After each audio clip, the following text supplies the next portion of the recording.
Well, we're going live, so. Save the right full screen. Well, I say every day it's a getting closer to taking a bath with my fucking toaster. We're not qualified. Who are you? Explorers in the further regions of experience.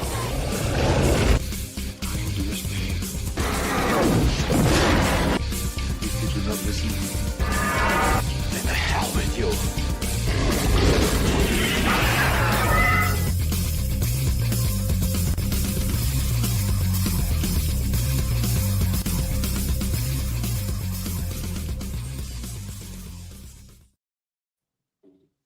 Good morning, greetings, salutations, and welcome in to a special SITV Presents panel.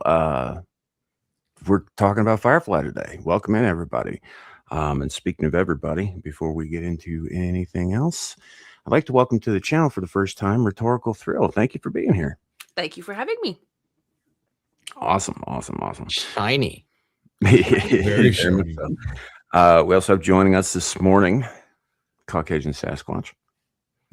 Thank you. What did I do wrong this time? Nothing yet. But we'll give get there. me a chance. I can live up to it. I promise. All right. Aaron Laura, the Aaronator.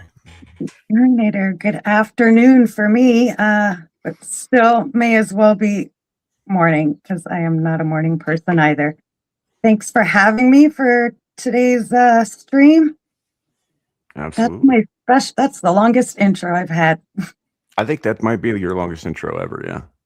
Yeah. So I think normally your intro is like you saying it's your intro. So and we have joining us all the way from Europe, Clifton. Yes, it's good evening, everyone. I'm glad to be here. Glad to have you, my man. We were going to have Abe as well, but I think there was a conflict of scheduling, so no English representation today. That's fine. We got a Canadian, German, and then Europeans taste like beef. They might. So, for those of you in the audience who are wondering what the hell's going on, if you haven't heard me talk about this in the last week, essentially, I've been trying to get RT here on the show for a while, and just due to a kind of a scheduling kind of conflict, and the fact that we've had some Firefly news drop, and you've recently finished dropping your Firefly and Serenity reaction videos on your own channel. I did. It's it felt like a good time to just have a panel that was basically all Firefly. It was very weird how that worked out too, because I filmed it all last summer before any of this was going down, and I got around to editing it in like the fall, and then just started putting them out, and then it just happened to be that like I had Serenity come out, I think just before they made the big announcement. Before, yeah. I was like, oh, that worked out pretty good for me. Yeah, I'm sure it did. That was a very strange timing, but it worked out really well, and it seems like a good time on account of it's a show that's on everybody's lips again for the first time in some time. So we're here to talk about the good, the bad, what we liked, what we didn't like, what our thoughts about the future, and all of that good stuff. So yeah, welcome in, everybody. We're going to say hello to the chat real quick to make sure that they know that we're paying attention to them a little bit. We've got kids. Scotty Waddles is finally first again. It's been a minute, dude. Welcome in. I was almost certain he was AI for months and months until he actually came on a panel with me after the show one afternoon, and I got to actually like see him. He's a person, like for reals. I'm really good AI. We've got Shadow of Hawk in chat. Howdy, kid. Good to see you. We have Kathleen Whitley. Hi. Howdy. Good to see you. We have obviously Aaron Laura, who's up here on the panel with us, and Clifton as well. There's D-Day Cobra in the chat. Howdy. And I think that's everybody so far. We are live currently on Twix, YouTube, and Rumble, 2 separate YouTube channels, Caucasian Sasquatch and Samuel the Infamous. If you're in any of those places, drop a comment. Let us know you're here, and I'll try to remember to highlight it on the screen. You know what would be really cool? is if some of y'all folks would hit that like button and try to launch us into the black. Yeah, sure. Do that. Do that too. Also, all the things like, subscribe, share it out, tell your parents about it. We're awesome. And if you're too much of a wuss to actually share it, just go copy the share link and we'll both know about it. Indeed. So before I get too long in the tooth here, too long-winded about this sort of thing, even though that is what I do. I just did a live stream last night where I talked by myself at the camera for like an hour and a half. It was a whole thing. It's part of why my voice is as rough as it is. The other part is because I'm That sounds sexy, girl. wide awake yet. I'm almost there already. Right. So RT, your introduction to this series was with your reactions, correct? Yes. Yeah. I was aware of it, obviously existing forever, but never actually gave it a shot until then. So Did you watch in the original release order or? Oh, Or yes, the- for the channel. cur- Yes, I got a lot of advice from my Patreon members about that, about which one to follow. And as far as what I'm told is what I watched, it was the order on the DVDs. which Yeah, I that believe is correct. Is the right way. It is. It was the intended release order, Yeah. with the exception of the 2 episodes, I believe, that never actually aired. Heart of Gold and Objects in Space. Okay. Right. Yeah, which are the God, final 2 Objects of episodes. Space is such a great freaking episode. Yes, it is. It should have been just somewhere in the middle instead of at the end, you know? Yeah. That should have been like right after the train job or something. You know, I had this misconception for a long time that Chiwetel Ejiofor's character, the operative in Serenity, was basically because they didn't really know how to cap off the bounty hunter Jubal Early. Mm.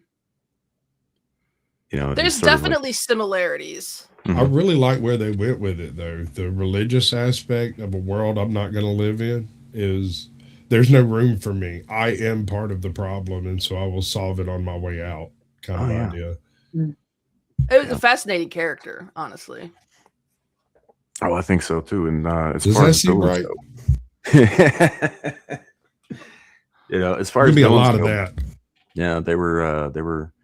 I think they were both very well written, given the amount of time that they had to do, and the fact that both of them were kind of characters you weren't really supposed to know all that much about. I mean, Jubal being crazy and the operative being, well, the operative. Yeah, they were, and it played brilliantly by both the men who Absolutely. played them. I was Jubal Early was probably my favorite character out of all of Firefly, and he never got the first lick of screen time whatsoever. One question. Am I a lion? I don't think I'm a lion. But then they Oh do my not God. know. What? Yeah, but then I have a mighty roar. Do have a mighty roar. That's right. Yeah. Dude, brilliant. That was an absolute performance.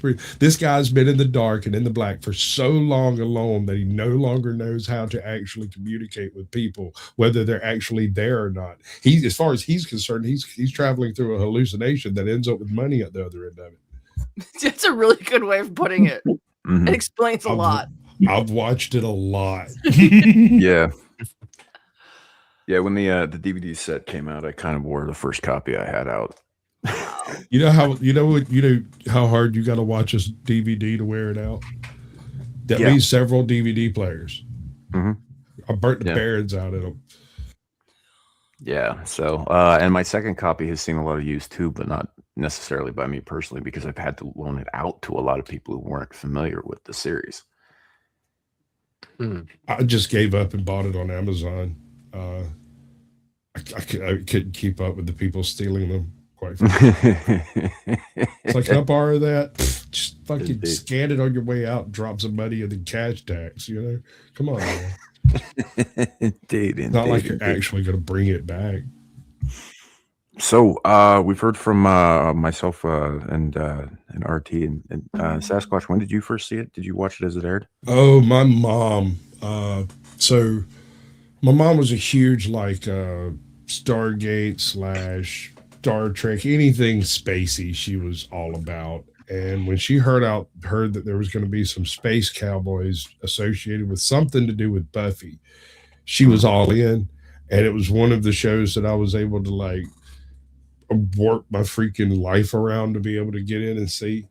And I watched everything, hunting around trying to find it when it randomly went to other networks and was put in other time slots. I would just wait. Oh no, he showed up. I thought you said he wasn't going to be here. I didn't know if he was or not. Lawrence Knight, welcome in. Good to see you, brother. Hey, what's going on? Larry. Yeah, sorry, Sasquatch. The black man has shown up to work. It happens at the best places I go, bro. Well, I have to go somewhere safe because if you were talking about a horror movie, I'd be dead in minutes. That's true. Yeah. I don't understand that either. If you just run, you should be fine. That's why we call him the Shield. You would think that, but no, it's not written into the script. Right. That we're Jason's able just to like run. the. Yeah, pretty much. Ah, I see. We have a guest. Sam, did we apologize to her beforehand? Not yet. No. I woke up, I think, probably a little too close to the wire for me to remember to do that. Well, Rhetorical Trill, welcome. I did go to your page and subscribe and realize that I'm already subscribed. Oh, So- nice. Thank you. Very cool. Yeah. As far as that goes, like I'm a reactor fan. I watch a lot of reactors, and I've been watching Rhetorical Thriller for what has it been, a couple of years? Just coming up on 4 years since I started. Yeah, and I think I subscribed to you. I remember you had put out a post asking about subscribers or something on Twitter, and I think it was amplified by Donut Operator, Oh, or something like that. And I saw it, and I was just like, tell you what, I'll subscribe to you if you subscribe to me, and you did, and I did, and then I discovered that you had Ginger Snaps reaction on your channel, and nobody does that movie. And I was like, holy shit, this chick's awesome, I'm gonna stick around. And I've been following your channel ever since. I remember that, and I'm so sad because I actually had to take that one down. Yeah. Oh, and just quick sidebar, Rhetorical. If you know anyone who's lonely and has about $20 on them, they can. Jesus. Oh, sorry, wrong person. Where is he? There he is. Oh, Why did it get transformed? I don't know. I don't know what you're talking about. There it is. Okay. All right. So Yeah. I wasn't gonna jump into channel lore, man. But okay. Well, you can tell them they can contact this guy right here. Will do. All right. And Will what you do. see below his comments, that's wishful thinking. What is happening? Oh, Oh, man. Aaron's here. Oh Lord. Okay. Oh, Lord. I was Hi, just- Larry. Thanks, Larry. Yeah, you're welcome. Hi, Clifton. Hey, Larry. Sorry, but I digress. I'm sorry. Yeah, pretty It's far. kind of what you actually. do, bro. You hush, Sasquatch. I've been chastised. Yeah, the black man has spoken. You shut the fuck up. I'll Did say, you- boy, this might not be the best place for me. Right. Well, since we're rolling right with it, Larry, what's been your experience with Firefly? You know what? Actually, I am about to go through my journey of actually watching it. I had the interest of watching it, and then my wife is a huge Firefly fan, and right around the time where I was going to watch it, I asked her a question about it. I wish I hadn't, because she got really excited about it. And then when she started talking about how there was only one season, I saw her rage meter fill up and she went into She-Hulk mode. And I was Shame. like, okay, that's that. Yeah, you stepped in it, buddy. Shame the non-believer. Yeah. So Dang. no, but I am gonna go through and watch it. I'm actually thinking about getting her the DVD. I'm telling you, set. 10 minutes in the first episode, you'll be hooked. You'll watch the rest of the season without realizing it's happened. Well, I'm hoping that the rumors about them restarting the series, I hope it's true. No, It's that's an confirmed. animated It's thing. happening. Yeah. Yeah. Nice. Okay. Then I need to do And my and homework. I know I know a bunch of YouTubers who have taken it aside in their day to stop, stare straight at the camera, and say, "Listen, you're doing an animated series. I need you to do me a favor. This is for the creators themselves. don't fuck this up. We need Mm. this. This has to be done right, or there might be people out there willing to come for you. I don't know. There's some really devoted fans over there.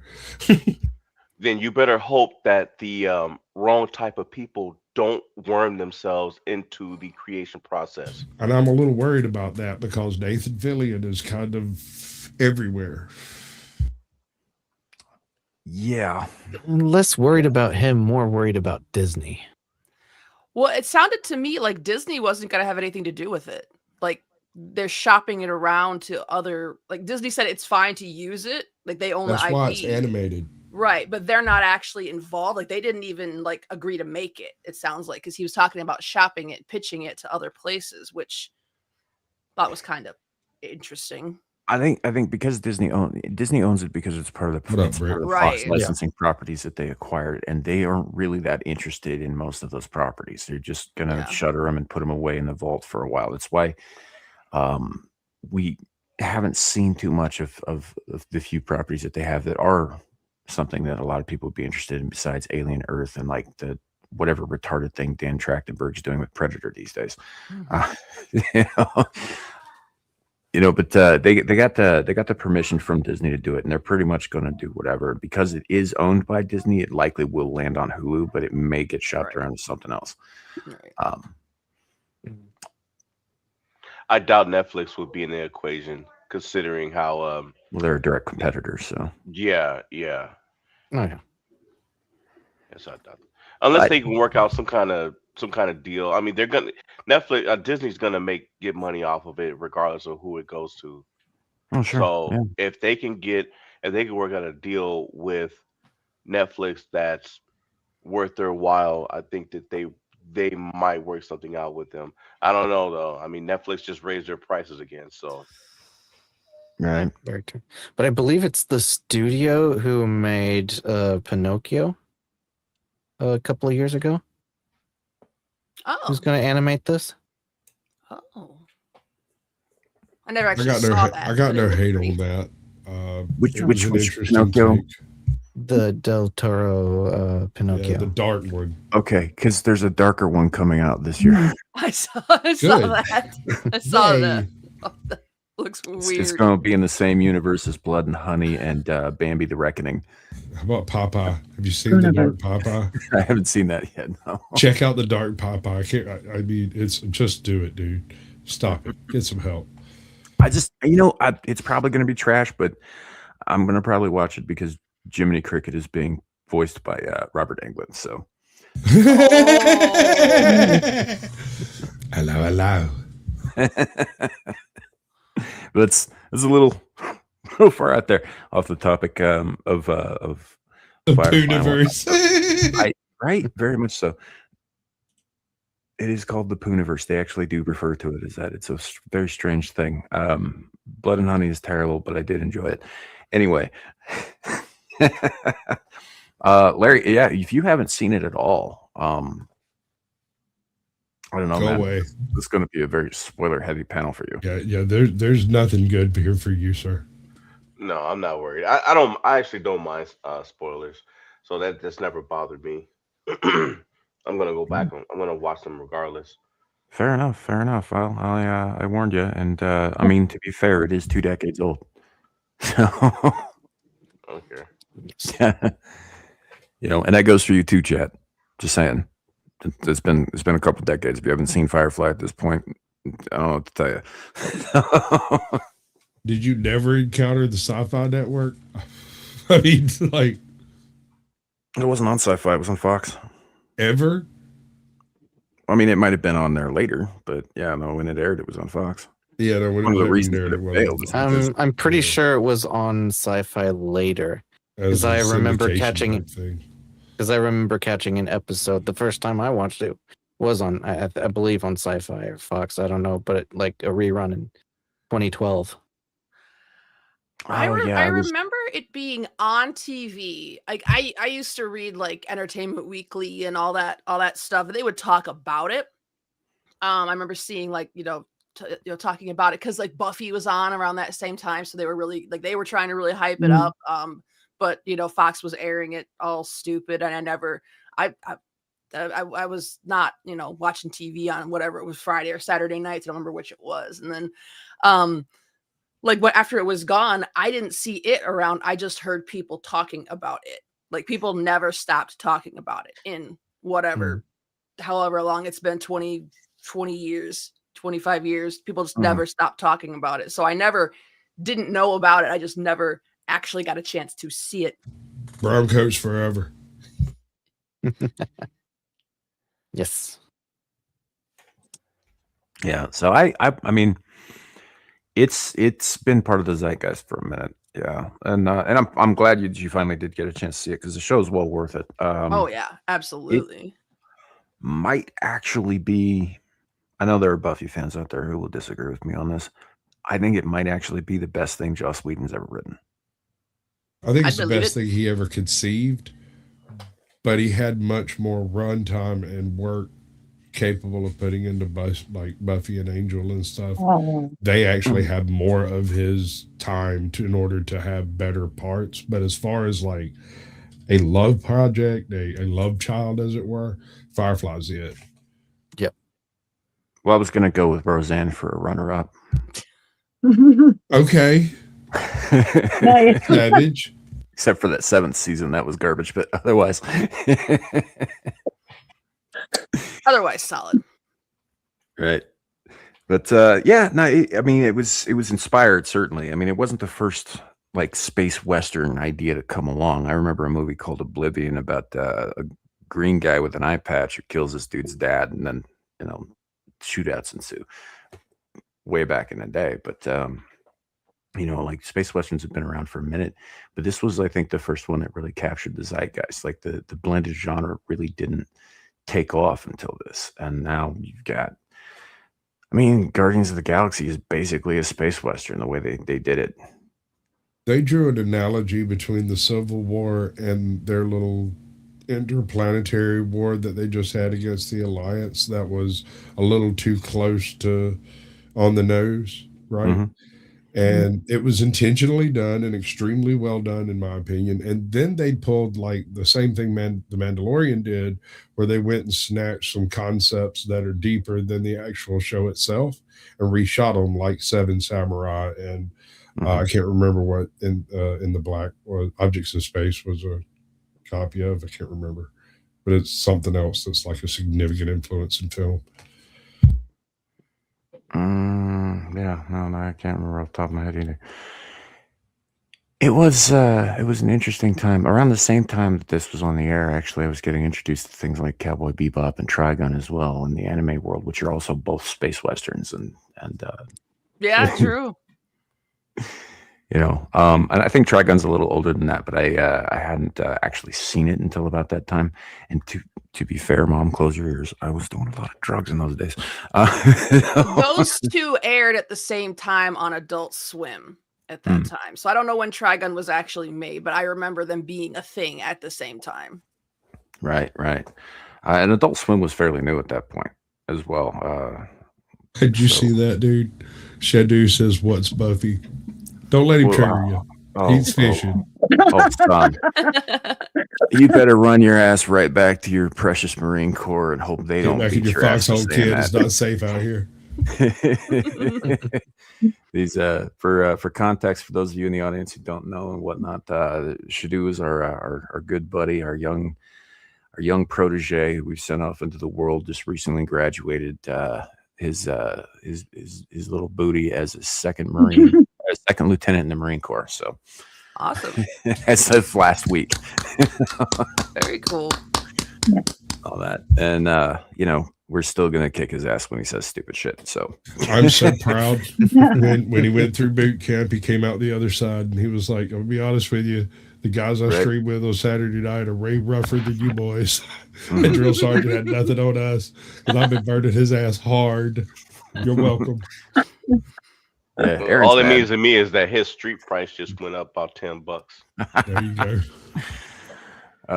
I promised him I'd stop using that. The name. Expanse is also a pretty decent space western. To a degree, yeah. Until time jump. Close enough. Dude, that I gotta say, The Expanse, the whole finale sequence they did, the last, 10 episodes or so, 8 episodes. masterpiece. The old guy that does the takeover of the other ships, that conversation they have before they do it, they're like, Mm-hmm. you know, why is there? Because you notice there hasn't been any ship to ship fighting in the entire fucking series, right? Suddenly, there's a suggestion we're going to take the ship, and the old guy looks at the young guys and says, "Have any of you ever taken a ship? Well, it has to go a certain way, or everyone dies." And then he does it by killing everybody and himself and takes the ship. And then he dies because, you know, that's how it works. Yeah, I would It's recommend. beautiful. I would recommend some of The Expanse, definitely, to anybody who hasn't seen it. The first 3 seasons in particular, 4 seasons okay. After that, it gets strange and off-putting. It's funny you say that. That's how it seems to go. And as much as I really loved Firefly, and I would have liked to see more, and I would have liked to see, you know, a planned ending and sequence to the ending and stuff, I can't help but wonder sometimes since I saw it that maybe it's now, I don't want to say it's better that it ended too soon, but maybe that's better than going too long. I think you might have a point. I saw this, and I've mentioned this on the channel before, but I saw this Valentine's Day card years ago that had a picture of the cast, the same picture, I believe, actually, that I've used here in the background. And it said, "I want you more than season 2."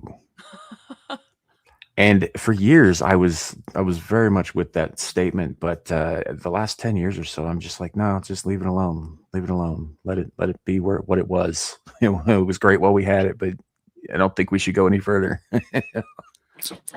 Like, I almost wonder if the way, like, what happened to it made it more precious to people. You know what I mean? Like, if it had been allowed to do 5 seasons, and I mean, maybe it would have ended great. Right. No, I Yeah, hear you you. could have. but I've you made know, an enemy. what you're saying is you are the hero until you live long enough to become the villain. I mean, maybe. I do agree they could have done a couple more seasons at least, you know, before shows don't seem to get real bad until like at least 4 or 5 seasons in. I don't know. yeah, Have you ever I'm- seen I'm- Zoo? Zoo had an I absolutely think so. epic first season. Had an excellently written plot. The chemistry of everybody involved was phenomenal. It was a great show. Season 2, I swear to God, it's like they walked in. It was like, all right, so what are we doing next season? And they went, next season? What do you mean next season? Because it was they had totally different writers. The chemistry was all off. The sets were really weird. Everything went to like interior filming and stuff, so it'd be cheaper, I guess. Anyway. The first season, watch the first season. Don't watch the second season of Zoo. Don't even acknowledge it. I'm not gonna lie. When you said zoo, I was thinking zombies. No. Totally different thing. I know. This was like a zombie apocalypse, but all the animals turn on people with like a no, that's consciousness. zombies too. Yeah. I mean, I'm it's a just movie. saying, it's a series. The Deviant Pupil. Yeah, fair enough. And it's got but- some great actors in it. I'm sorry, Quickly, go wrong ahead. series. But I think like with Firefly back in when it came out in 2002, it could have gotten a few more good seasons. But yeah, like the past 10 years, I don't want any IPs that I loved back in the day to be touched at all. Yeah. Yeah. I would. And that's I would- that's a part of where I'm worried about what is going to happen with the animated show. Sure. And I would point out too that actually Firefly's 1 season was only half of a season. That's true. That's It's true. very true. You know, because at the time, people were still making 22 episode seasons. So, you know, Mhm. and they Remember got- they that? got- Oh my god, remember that? Yeah. And do. every year too. You got 3 months Yep. off. I remember being so bummed when my favorite shows would go on summer hiatus. Like, oh man, I gotta wait till September to get a new season. Now it's like what, 5-6 years between them. Mhm. You get Sometimes. 8 mean, episodes if it's you're just- lucky. It took them 10, 11 years to do 5 seasons of Stranger Things. You know, like those kids Stranger- grew up. Oh Sorry. my god, Stranger Things is That another gave me one where like dysentery. the first season was really good, and then it's like they didn't have any plans for what they wanted Exactly. to do, and then they're like, That's "Oh, exactly we what it want was. more," and it's like, "Oh, well, let's throw some crap together and see what we get." And I haven't even watched the last Well, season they yet. basically robbed Harry Potter, Artemis Fowl, Narnia, and freaking this old TV show called The Upside Down Show. And you put all those together, you end up with Stranger Things. I swear to God, it was a group of guys sitting around talking about old shit that I used to watch. I Yeah, swear. 100%. And the second season was pretty much just as much 80s nostalgia bait we can throw into one thing and just Member to see berries. how much Yes, of it sir. sticks. Yeah, I lost interest halfway through the second season. I haven't seen another season since, and I was gonna go back into it until I found out how this last season ends. I was like, nope. Oh, you know why and they hinted at this in the second season before they flat out said it, but you know why Will Byers is gay? It's because he was a plot device in the first season. That's it. They didn't know what to do with him because he wasn't a character. He was a plot device. You know? I heard somewhere, I don't know if it's true, but I heard somewhere that it was meant to be like an anthology. Like they would have like different characters, different settings and stuff. That would have been better. I think Yeah. Dude, I you think could it have was. taken an American Horror Story approach with that type of thing, and Right. you'd be making seasons till the end of the freaking era. American Horror Story is still making seasons as far as I know. I mean, that's because, like she said, it's an anthology type of thing. Every time you bring in a new guest producer or editor or whatever, it's a brand new concept. And it's at least another chance. If one fails, they can try Yeah. again. You know, Yeah. that's the fun thing about They're anthology. expected to try again. I think that's a big part of it. Yeah. Yeah. And I mean, heck, you could even reuse the same actors and directors and set pieces and whatnot because they do that in American Horror Story. They just change who they're playing and the situations that they're in, and just sort of like you would with contracted day players or a theater studio. I fell off American Horror Story quite a while ago. me But too. I did love the concept. I loved the idea of same kind of rotating cast but different stories. I love anthologies anyway, and then just the whole like concept of reusing a lot of the same cast members I thought was clever and fun, and I do like the concept of it, even though I gave up on the show itself a long time ago. Right. Yeah. It took a hard left turn at one point, and I just we never all really went back. know at what point it was too. So. So, excuse me. Anywho, and yeah, there's every chance in the world that Firefly would have taken that exact path. It might not have, and I will grant that to people out there who disagree with me about that. But I mean, even back in the halcyon days of like excellent writing and production, mistakes happened. Sometimes people jump the shark. There's reason that's an expression, and that came from Happy Days in the 70s. Like on occasion, they just don't know how to end a thing, so they just do something ridiculous and ruin it for everybody. And that's not necessarily like a modern day thing. That's just a thing that happens sometimes. So there's every chance in the world that could have happened too. Yeah. So where do you go after Objects in Space? Right. I think the Because- logical thing is to focus a little bit more on the Hands of Blue scenario. Right, the river Yeah. arc. See, I think that's what Objects in Space was kind of setting up, because at the end it verifies that she is a cognitive person. She's not a weapon, she is a person, whole and real. And while Malice suspected that the whole time, the fact that she sometimes redecorates the deck in Jane's blood just for funsies, that, pros, cons. She's psychic. She cuts Jade sometimes. I can see where the captain's coming from. We'll let her cut Jade a few times. It's fine. We have a doctor. Brilliant kid. Right. Well, No, I think that and- would have gone a long way towards explaining, because I've had people in my comments telling me, stuff that they either found later or heard later or read in the comics or whatever, and it there's reasons she goes after Jane. not his fault necessarily. Well, it is, because he's untrustworthy. He is the one person on the crew that can be bought for just a whistle and a song. That's Mhm. it. And she knows she cannot trust him. No one should trust Right. him, because the way he got on the ship was he was purchased off That's of a true. job. That's So true. I meant he can be things. I bought. meant things like what he's wearing on his shirt, or what the can is he's eating food from, or something like that. Maybe. Yeah, in that sense, yes. But she can. I always wondered too. Is she?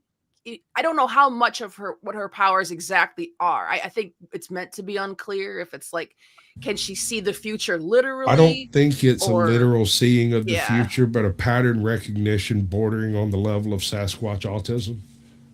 I could see that. I could see it in that sense too. Yeah, I didn't. It was meant. I think it was meant to be revealed more, and we would have understood more what that whole thing was about. Yeah, indeed. Hey, Tiff. I liked River, but it was. I did feel like if we were ranking characters, to me, it was like she was just through the show. She was just the one that I cared the least about, because you just didn't get any time. She had plot armor. She's kind of the Will Byers of Firefly. She was clearly meant to be very important, but we never ever Found out got why. there. Right. And that's where we ended up in Serenity, when they tied the other thing that was most interesting to viewers, which is the Reavers, into her backstory. And I think they really just did that for the sake of time, because honestly, you could have gone two different directions with both of those things. It didn't work very well for me, I gotta be honest. One of the things I loved across both the series and Serenity was their reaction to Reavers. It didn't bordered on the edge of cartoonish, but well within reality, if you get what I'm saying. And so, like, the level of terror that, say, Reavers brings, even Jane freezes and goes, "Oh shit, I'm gonna need bombs." Yeah. Yeah, like it tells you everything that you need to know. Right. Well, their entire everything that about the Reavers that gets to people before you ever even saw what they were or heard too much about them. There's a line that Zoe says to the doctor when he's like, "What are you talking about, Reavers?" And what she tells him, how she describes what's going to happen, sets up every interaction you have with them going forward. Like, that's the thing that you keep in the back of your head, what Zoe said, which is, if they take us, they will rape us to death, eat our flesh, and sew our skins into their clothing. And if we're very, very lucky, they'll do it in that order. Yep. Yep. What was that on the episode Ghost Ship? Where Yeah. I think it's that one. Yeah. Yeah. That was a good episode. Showing off what they do. He keeps telling them there's no survivors on this ship. No one survives Reavers unless you just get away. And the one man they did find who was a survivor, it broke his mind. He didn't survive. Well, he was a Reaver. But then again, I suspect, and I don't know, this has always been like headcanon theory, the reason he Reavered out was because their air processors carry the freaking the Paxil hydrochloride, right?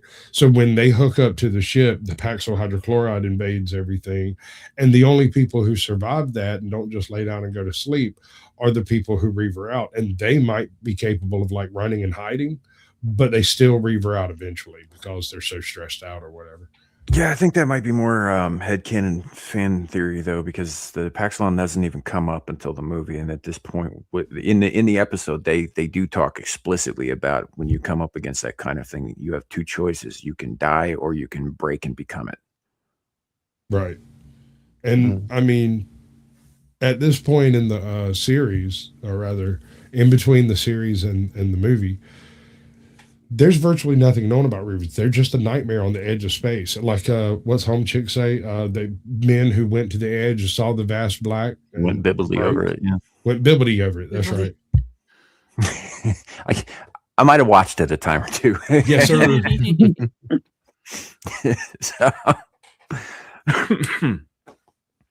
But, Aaron, you have been uncharacteristically quiet. I'm just What say you? listening. I don't remember as much as y'all, and I don't follow a lot of behind the scenes stuff. I just really love Firefly. Tell No, us that's why. fair. Yeah, Yeah. Do great that. Tell show. us why. I think that Reaver line was in the first episode with Zoe and the doctor, isn't it? Yeah, I was in the pilot. Yeah. Yeah. It was What right would you? before they got to the planet. I think it was Whitefall when they or before they got to Whitefall. The Reavers started following them, and then they thought they lost them, and they ended up following them all the way down, and Right. they set the atmosphere on fire to get away. That's right. We didn't actually have any kind of interaction with them. That was just like Mhm. setting it up. I remember that now. Yeah. Right. But the really intriguing part about that entire sequence was what level of absolute disrepair the Reaver's ships were in. You could visually see it. The damn thing's smoking and throwing sparks, and they're launching freaking harpoons, man. Who hunts with a harpoon in space? Yeah, because it's not like if you miss, you ain't getting that back. Well, they It's gonna are. keep It's going. attached to a rope, bro. Homeboy was trying to drag folks in. Yeah. Yeah, but you don't really see too much about them again until I think what was the third episode, Bushwhacked, Mm-hmm. right? When they do find a derelict, and then they just kind of don't really talk about them for the remainder of the series. Mm-hmm. They're just sort of a shadow that's ever present in the background that nobody talks about. You know? Yeah, and I love it. I absolutely love it because it lets the brain wander into whatever crevices it wants to. Are they literal undead? Or is there a necromancer out there doing some shit? Like, what's going on with the Reavers, bro? I do like Right. the Paxil approach. That was interesting, I think. If you're going to lay it all out and give an explicit origin to something like that, it was probably, I would say it was a pretty good way of doing it. Yeah, I'd agree with that. I think that a Joker approach would have been better for that particular subgroup. Like maybe Some dude we running hear around spraying with stories, flowers. but we don't actually know what the origin is.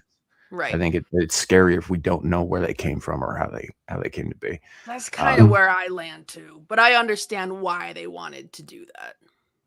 Yeah. So I mean, as far as the explanations go, it wasn't a bad one. It just was and Sarah Paulson, I gotta say, did an excellent job in that cameo. Yeah. He was As fucking an good in observation, that cameo. there is a fan theory stating that River has been treated in the same ways that the Reavers have, only had her emotional cortex removed, and that's why she's capable of becoming a killing machine. Zero remorse. Yeah, but she feels everything else, so that doesn't really track. It does track if there's no control over it either way. When they removed her emotions, they didn't actually remove the emotions, they removed her control over it.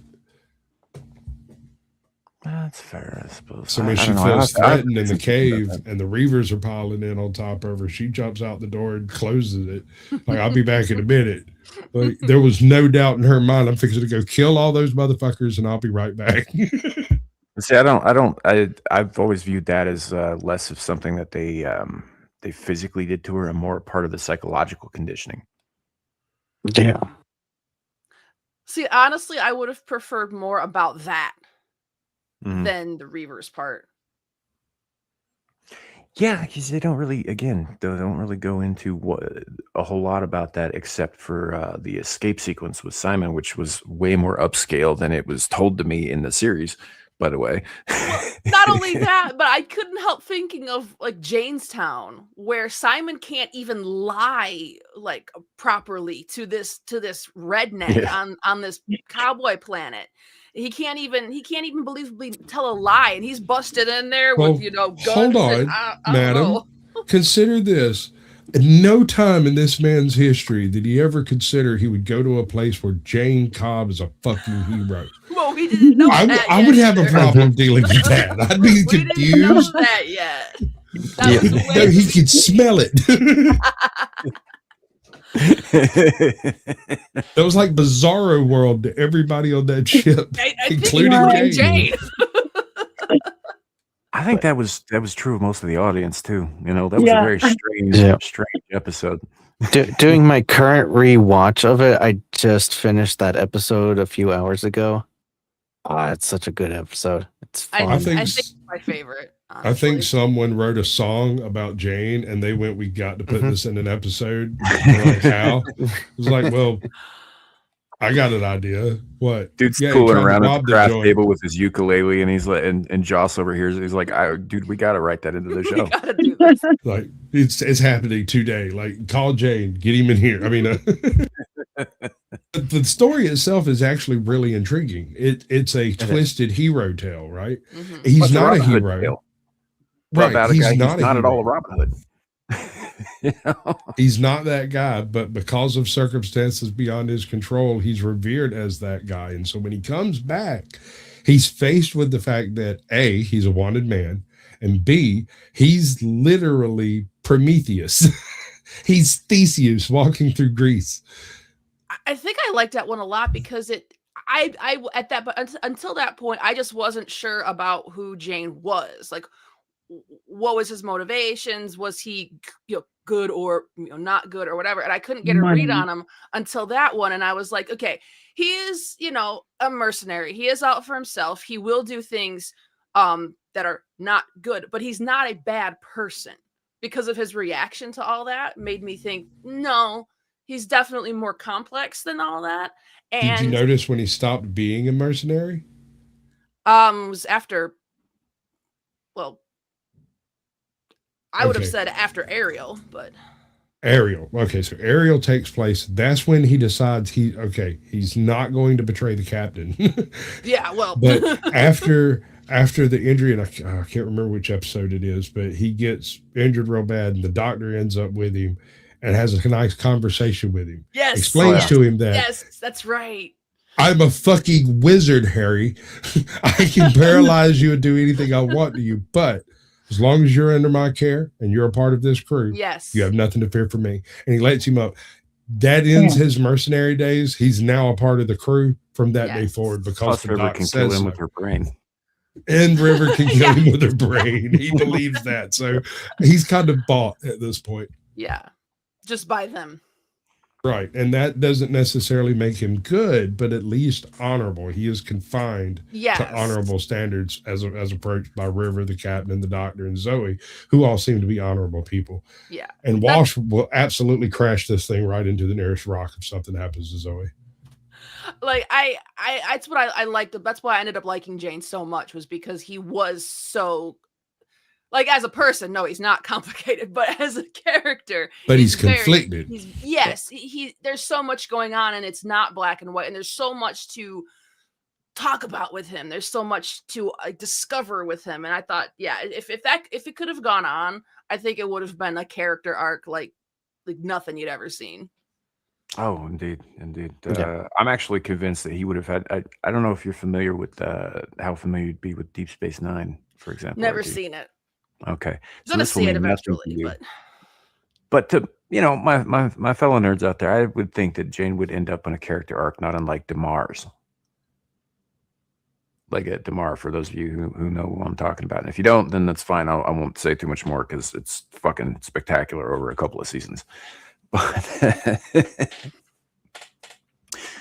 But yeah, he would have gone from not necessarily zero, but sort of like rough around the edges, kind of douchebag, to more respectable and definitely more honorable, but still a douchebag.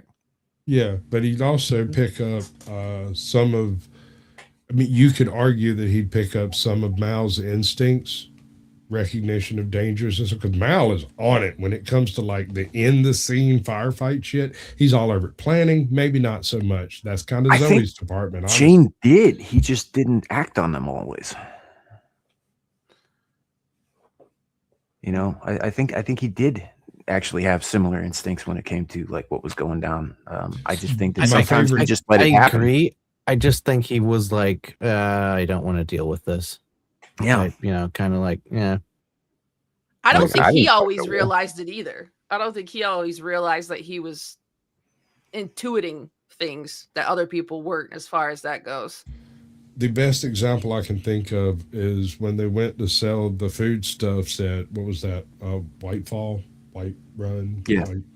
That one Outer World where he keeps getting shot. Yeah, that's And why. he sends him, quote unquote, on a walk. And Jane just wanders over and finds the sniper, snatches his ass up, takes the position. And that's not an easy thing to do. That takes certain levels of training and military considerations. You know what I mean? Mm-hmm. Right. But at the same time, right before that happens, and when her testing comes, he was like, "Yeah, you're coming through loud and clear because I'm standing right here." Right. Yeah. No, but that's the protocol thing, It's hilarious, though. Their chemistry is phenomenal. Yeah, it's pretty good. I actually have a much deeper appreciation for Adam Baldwin's body of work as a whole because of Firefly. Now, I mean, I've seen the guy around for years. I like him in most things, but because of Firefly, like I've got a much deeper appreciation for his other work as well. Even like smaller roles, like in Predator 2. I haven't seen that one. I will say that it was I had this experience where I was maybe halfway through the show. I was recording it last summer, and then it got to the 4th of July, which I always watch Independence Day on the 4th of July because, why wouldn't you? But I've seen Independence Day, I don't know, 50, 60 times. And then he shows up because he's, the young guy at the Area 51, I don't know, army or whatever he is. And he comes on screen, and I was like, oh, I've seen you so many times, but I just now recognize you. Like, holy shit. Right? It was such a moment. I went back and I watched Angel and Buffy a few times, and nearly every one of the main cast appears in one or both of those shows at some point. Oh, Like is that they've right? almost all worked with Joss before, except for I think Ron Glass and maybe a handful of them didn't. But Summer Glau's first role ever was as a ballerina in an episode of Angel. And Nathan Fillion played the last minute bad guy in season 7 of Buffy. The is that preacher right? Caleb. Yeah. Yeah. Anyone Zoe, have complaints on the Chronicles of Sarah Connor? I like this show. I'm one of the only ones I It's think who does. But Summer I like it. Glow played the Terminator from the future sent back to protect John. Yeah. Dude, you can disagree with me, and I know she's a very robotic role she did, but I think that's some of her best work.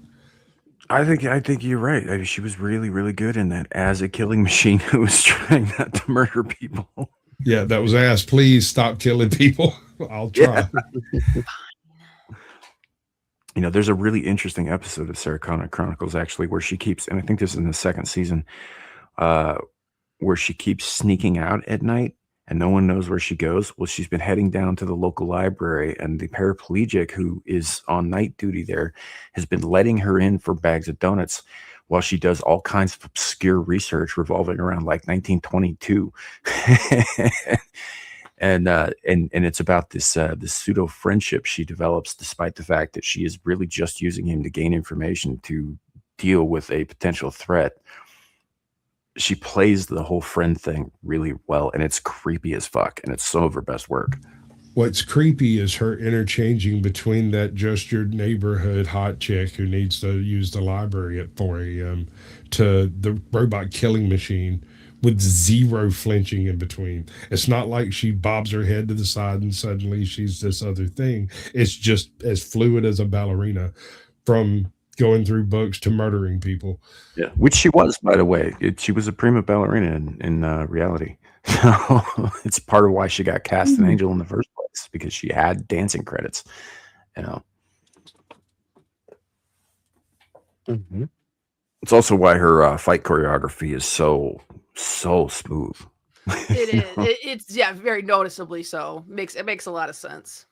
If you watch the Serenity fight sequence in the bar when she triggers on the Odie bar, if you watch it, you can see her reach out, and as people are doing the maneuver they're supposed to do, she will touch them and then lead them through the maneuver with her foot. It is art.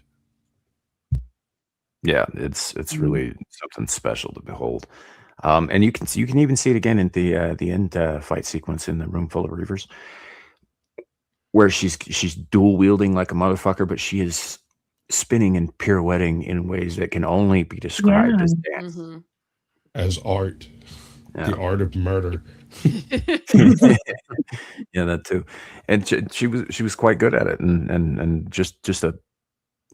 I think the word that was the words that were used to describe her, even in the beginning of that movie, was a creature of extraordinary grace, and I think that's accurate. Yes. Mm-hmm. That's another place you can see it is in the episode where she's taken as a witch, and they're going to burn her at the stake where she's our witch. Oh yeah, when she jumps. There's into a scene in there starts dancing, and it is poetry in motion. Yeah. Yeah, very cool thing to watch. I might have had a bit of a giant ass crush on Summer Glau. Okay, so talking about giant ass crushes, let's talk about Inara. I want to talk about Inara. All right, let's talk about Inara. I have Inara's laser pistol. I have the same make and model pistol that's based on that they built because I found out what it was, and it happened to slide across my desk one day, and I went. What the last for it? No, not the Lassiter. The one that she uses to take the Lassiter from the chick. Oh, right, and trash. That weird, sleek little. It's a Mark IV. I think it's a Remington Mark IV. Mm-hmm. You have the actual prop? No, not the prop. I have the same pistol, the make and model. Oh, I've even got like this little plastic thing to stick in the barrel that makes it look like it's. It's actually a pencil with a fucking broken piece of plastic stuck on it, but it looks right. Fair enough, man. Shut up! Don't judge me. I really didn't think that's where you were going to go with Inara. That's just part of it, dude. Inara is great. She's one of my favorite characters because of the depth that is implied but never explained. Mm-hmm. There's a mystery around her. One of the mysteries is she has a death sentence of some kind, a chronic disease, a chronic something. Something's killing her, and she left her entire function with the permission of the companions to go and just fuck off. And that's what she's doing, is out here giving a quote unquote a little bit of integrity to a crew that desperately needs some, and yet she's the whore. I could see that. The way I'd heard it was that, and again, the most of this is speculation because obviously we never got to see exactly why she was out in the deep end with all these rough customers. But that is a Ruger Mark IV. I'm wrong. Was that she was out running something, and we just didn't know what that something was. And I always took that to mean that there was some snafu back with high society somewhere along the way. And she was still a registered companion of the guild, but part of the deal for her remaining a registered companion was to get the gone from our site kind of shit. Okay, something now, again, that's headcanon as well. So no, something like that did happen, but at least according to, I don't know if these were fan written comics or what. I read a few web comics back ages ago, and in it, she never actually reveals what she was diagnosed with, but the reason she didn't take the house mother position in the companions was because she had a chronic wasting disease of some type, and she couldn't take it. And so since she can't be a viable house mother, she's banished, but at the same time, she's welcome, if that makes sense. Mm-hmm. She can't serve in this capacity, but she can go fuck off to the galaxy elsewhere. Yeah, I'd heard the chronic or the terminal disease thing. I'd heard people that were bringing that up in comments too. But I mean, I guess my thinking is that if they were gonna do that, they must have changed their minds, because I feel like the movie would have been the place where they had the chance to bring it up if they wanted to. So I don't know. Something. I mean, you're right. Something clearly happened in the course of her life, but it would have been nice to actually know what it was. Well, in Heart of Gold, the actual hookers are talking about it, and that one chick who was a former companion was talking about how when I left, she was on track to become house mother. She should have been in charge of the whole damn thing by now. Instead, she's out here with your scruffy nerf herding ass. Right. So make it make sense to me. Yeah, she didn't even know why. Nobody knew why. No clue. Make it make sense. So, do you think in the animated version that we're going to get the same kind of banter that we got between those two? I doubt it. A lot of that was due in part to in good part to the chemistry between the actors, but also and the proximity on the set. Yeah. I hate to put this out there into the universe, but persona non grata or not, nobody can replicate Joss Whedon speak. Nobody can write. Sure. Like I mean, I agree. And it's been tried many, many, many times. And if it's not him, it's nearly always abysmally terrible. Well, Yeah, because it becomes an imitation. Mhm. But even at that, I don't think that Hollywood or Disney or whoever is going to, put this out is going to be like, oh yeah, no, we're okay with that sort of banter. Right. The talk between Inara and Mal is way, way, way beyond what's acceptable for modern television. I very seriously doubt we get any of the, oh no, she's a whore. Well, and that's really sad, because it's like, yeah, there's no understanding of nuance or like anything like that anymore, because the whole point of that was that, like, it wasn't just what he was saying, it was what he's got behind that, and the fact that he is like the only one who talks about her that way. Like, it took me a while to understand that she wasn't literally like that it was a whole different thing. Well, she is technically speaking, which is why she can't deny it. She technically is a whore at its basis definition. Is in the same way that a geisha is technically a whore. Society, that the society puts the value on it. So what we're thinking like that is that he disdains it. Nobody else does. And it's like there's all these like levels of things interacting that make it so much more complicated than that, but all people would hear now is that he's calling her a whore, and that's unacceptable. Exactly. And it's what you don't get is Mal was the first red pill, and he was way ahead of the curve. I mean, look at him. He was beating bad bitches off with a stick. Couldn't scrape them off. They kept signing up. Saffron, he married one of the hottest chicks in the freaking black. To be fair, and dropped her off on a rock. Who in the verse didn't marry her?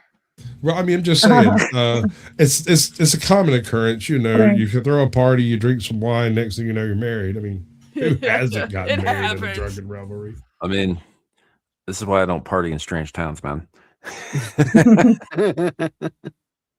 You never know if you're gonna wake up with a new wife. The first episode with her, I got so angry. I got so she angry. was so good at it.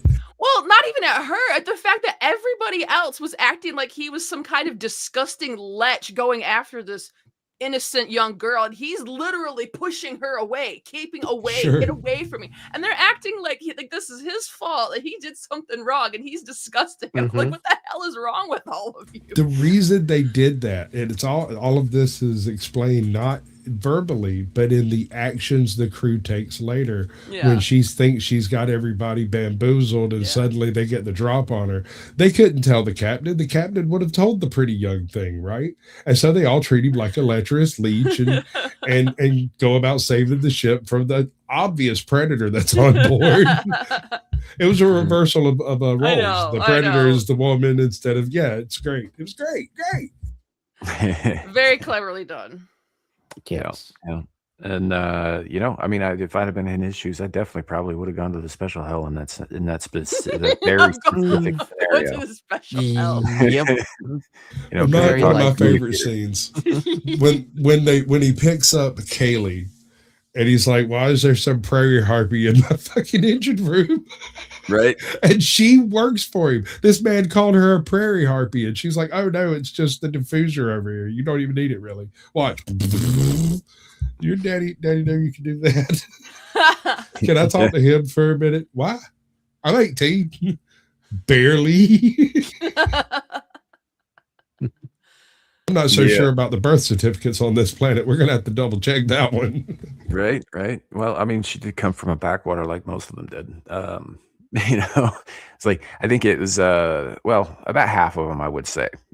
Simon and River are obviously from the core worlds.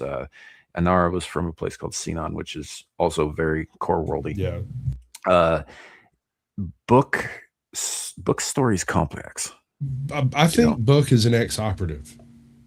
He is, and he something isn't. like that. I was gonna say what we know of him. So I don't know if you had a chance to check out the graphic novel Shepherd's Tale, but it basically tells his backstory. I never did. No, I never did get around to it. Does it explain his ability to pull his ID card out of his pocket and have an entire juggernaut? So the word basically in that sentence is basically doing a ton of heavy lifting because sort of. Sort of. I don't buy it, man. Yeah. They never even asked who he was, dude. At first, they were like, "We need IDs. Blip, blip, blip. Get this man to the infirmary immediately." Whatever they saw, questions were asked. Whatever they saw turned them 100% around. That feels 100% operative to me, right? Yeah. Well, as the story goes in the graphic novel, like he was a street urchin at one point and pickpocket and all that when he was a boy and all that, and he comes across a person at one point who was a corpse, who was dead, right? And he wanted to escape his present circumstances, so he took that man's identity. That man's identity was Dario Book. Okay. And he just sort of put on this other guy's life like it was an overcoat. And just went with it.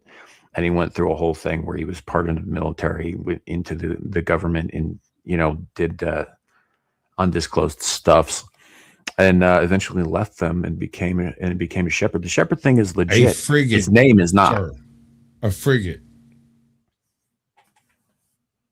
An entire frigate, completely called off all duties, fixed this sucker's ship, slapped him back into it, let him go. Like I said, and these people, every single one of these people is wanted. No, all of them are wanted. They're all wanted. Yeah. They got everybody's ID. I understand what you're saying. They do. And it comes right down to, like, even in Serenity, when he comes up to, when Mal's talking to him on, I forget the name of the world. And he says, at some day, it's of interest to me how much you know about this world. You'll have to tell me about that sometime. And he says, no, I don't. I really don't. And that's it. That's all you ever get. That was what it went right through my heart. I said, you know what? We're not. They don't want us to know, do they?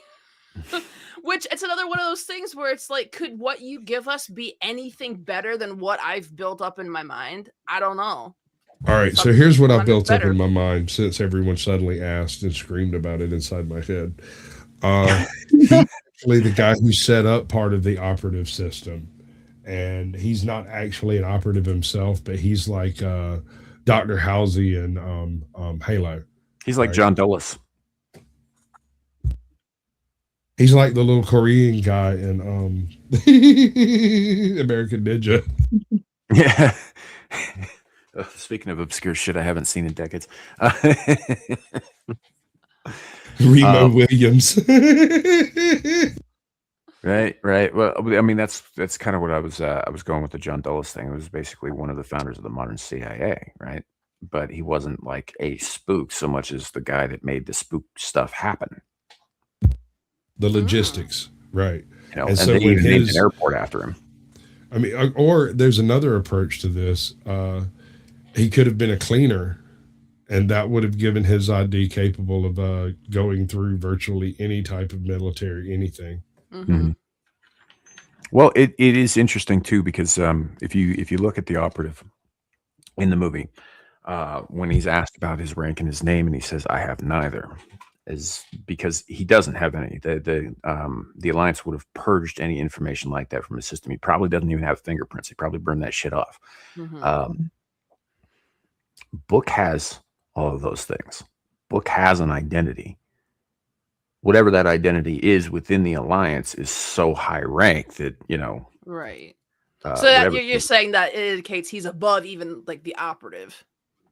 Yeah, or at least Mhm. privy to the information Mhm. that would allow him to know about things like the operative. Because Mhm. even the other, the scientist who was working on Rivers' whole Had spiel no clue. had massively high clearance himself and had no idea this guy even was a thing at all. All right. Do you remember the scene where he goes and gets River and the operative goes and reviews the footage? And the scientist comes in and puts in a clearance code, and then the operative looks at him and puts in a different clearance code. The scientist wasn't cleared for the videos they were watching. When he came in and cleared the thing, he reduced the ranking of their clearance, and the operative had to be like, no, stop Which is it. funny because the scientist is in the videos they were watching. He was there. Yeah, exactly. So, And he did expend a significant fortune to get his sister out. So that's not to be forgotten. real quick, we have Anthony Manzano in the chat asking, I have a question about Firefly. I just watched the show, please. It's fun, but the period of time in the show, is it more modern or is it in the Cold War? So it's frontiersy, but in the far future, after Earth has been ruined and abandoned. Kind of. Earth was used up. Yeah. And so we went out and established a whole solar system of Earths. And most of them were moons. There's a handful of livable planets around the cores. Most of them were derived from technological capability of terraforming near Earth planets to things that are Earth-like. So it's kind of both, really. Essentially, Ardent's got it. Yeah. Future Western space opera. Yeah, that's fair. The core worlds are significantly more developed than the further reaches of the verse, as they call it, which isn't. It's actually one massive solar system with tons and tons of with like dozens of planets and hundreds of moons, I think they said. Yeah. And it's a very large solar system. And all that. They're not actually jumping from system to system, which is why it doesn't. There's like 6 gas giants to the next dealio. But the core planets were all hyper developed, so they're very futuristic. Whereas out on the frontier, where people, settlers don't maybe have all that much, they go out there with the bare necessities. They're basically building from the ground up, much in the same way that westward expansion happened in the United States. Right. There's sort of a manifest destiny from the Alliance that they own the outer worlds. Well, the outer worlds are like, what the fuck did you do for us this year? Yeah, and the whole Chinese thing is mostly because of the idea that there were 2 remaining superpowers at the end of Earth that was, and that's China and the U.S. and the cultures sort of merged because it was either that or Well, there's a strong Russian influence too. Almost the entire mafioso underworld is Russian based. That's how they went to space, was through corruption, basically. But part of it is supposedly, and this isn't written into the show, but it's like a shadow of something that should be there. All of the Chinese is used derisively, right? Mm-hmm. So theoretically, out there somewhere are some planets where it would be the other way around, where all the English words would be used derisively because it's a more Chinese bent society and whatnot. These people are on the Western front, and those people are on the Eastern front, so to speak.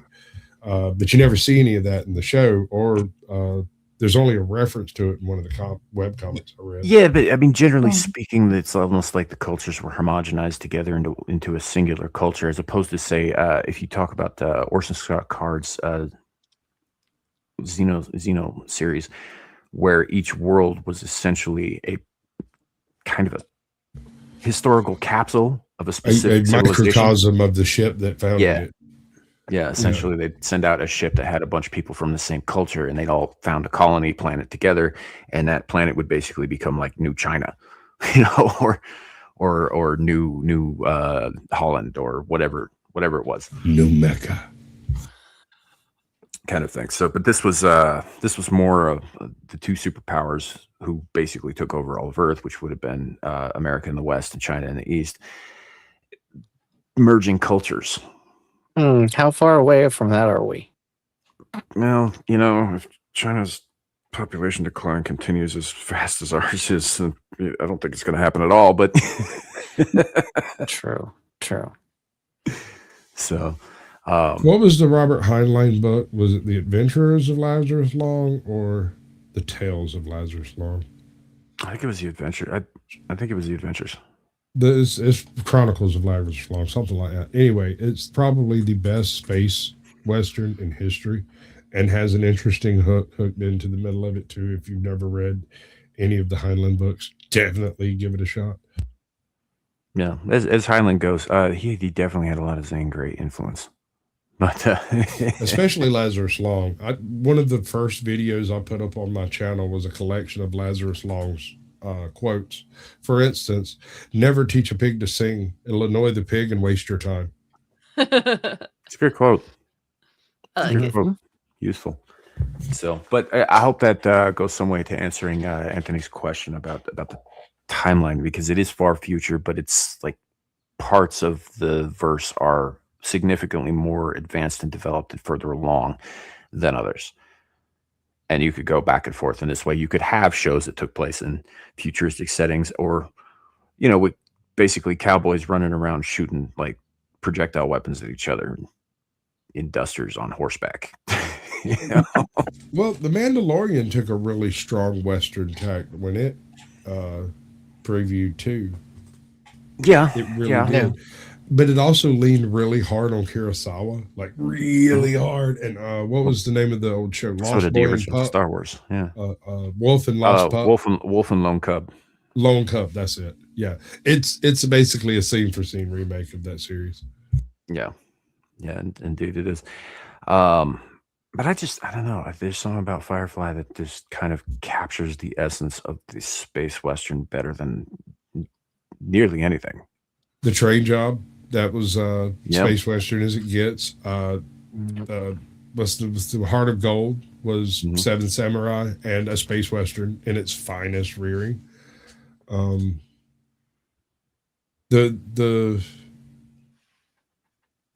so good, such a good show. Mm-hmm. Very much so. Although I think if I had to pick a favorite episode, I would probably go with Out of Gas. That's a good one. I love Out of Gas as well. And I basically, this is a case where every time an episode starts, I'm like, oh yeah, this is my favorite. Fair enough. I get that feeling too. I like, there's quite a few that I like more, on that kind of level. I'm not as big a fan of war stories. I like war stories, but I just don't have that same feeling that I do for like some of the others, like Out of Gas or Trash or Our Mrs. Reynolds, or Janestown is a perennial favorite. Okay, let me ask you a question about war stories, and it might clarify a little bit on it. What was that guy's plan after he got paid? Well, he was probably just going to kill him. No, how? If they came and took the organs, they have to take the organs before. Oh, right. War Stories. I'm sorry, War Stories. I got that mixed up with the one where Niska catches up to him. Yeah, The Message. Oh, yeah, no, Message. My bad. I'm sorry.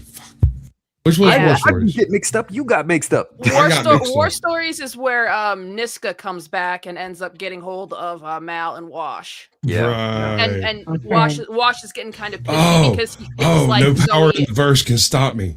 Yeah, Wash is getting kind of pissy because Zoe and Mal have this like special bond, and he feels like left out. Yeah, and it's a really good character episode for Wash. It's great. It's great for everybody. You get to understand why Zoe has that bond with Mal, and without it being anything weird, even though Mal makes it weird constantly, he constantly fucks with you about his wife, because when they first got together on the ship, obviously, she didn't trust him. That was the best part. I don't like him. I don't trust him. What I don't like him. It's the mustache. And Wash shaves the mustache, and suddenly he's okay. Honestly, what I loved about that was that is that there's this whole, at least for me, there was this whole thing of like I didn't think there was anything romantic between Zoe and Mal at all, but like there was always this little thing that's like, I mean, maybe there could be. The minute they lean into it, you're like, oh God, no, this is wrong. This feels so wrong. Cringy. No. It's so Immediate bad. cringe, super cringe. Like, Well, they're both so stiff as a board about it too. Like Oh, when, you know, right. at the end of War Stories, when he's like, "Well, you know, your husband's demanded that you and I sleep together," and she goes, "Well, sir, take me hard." Right, and the whole Right, thing right. is It's super terrible. awkward, No, and fucked up. I'm sorry I brought it up. So flat, yeah. You know, and they're clearly they're just being sarcastic and they're fucking with him, but he was like, That's also the first time we get a hint on River's capabilities, like her real abilities. Yeah. I think What- that's the what- only time in the show where they actually showcase anything combat related Yeah. with her. Right. No power in the verse can stop me. Yeah, because Oh, it's chilling, anybody man. can cut Jane across the chest with a fucking kitchen knife, man. And That's probably true. has. True.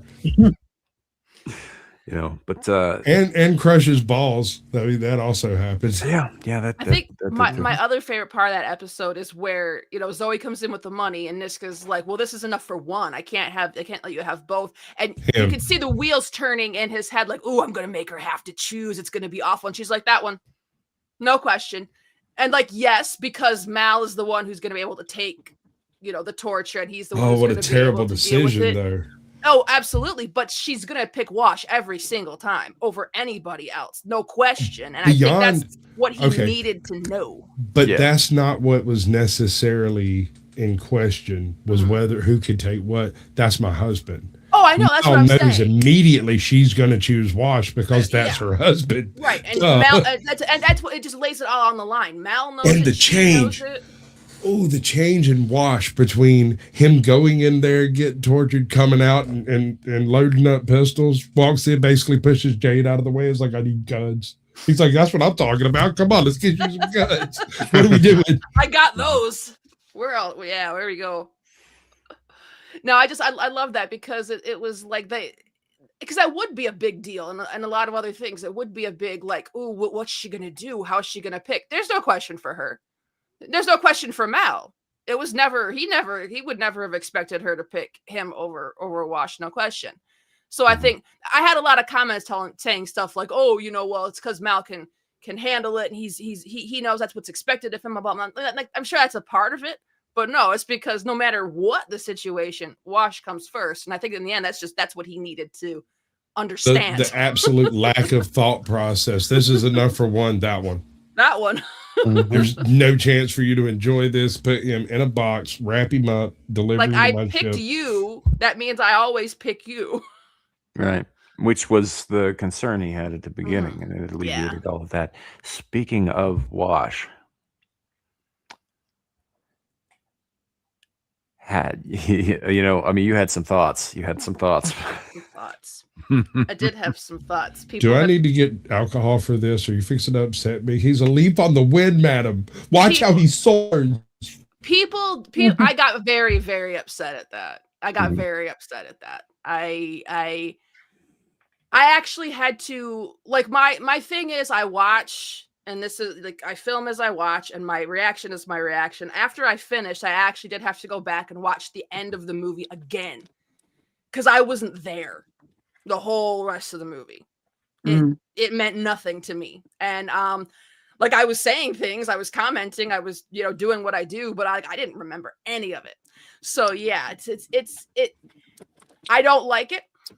I wish they hadn't done it.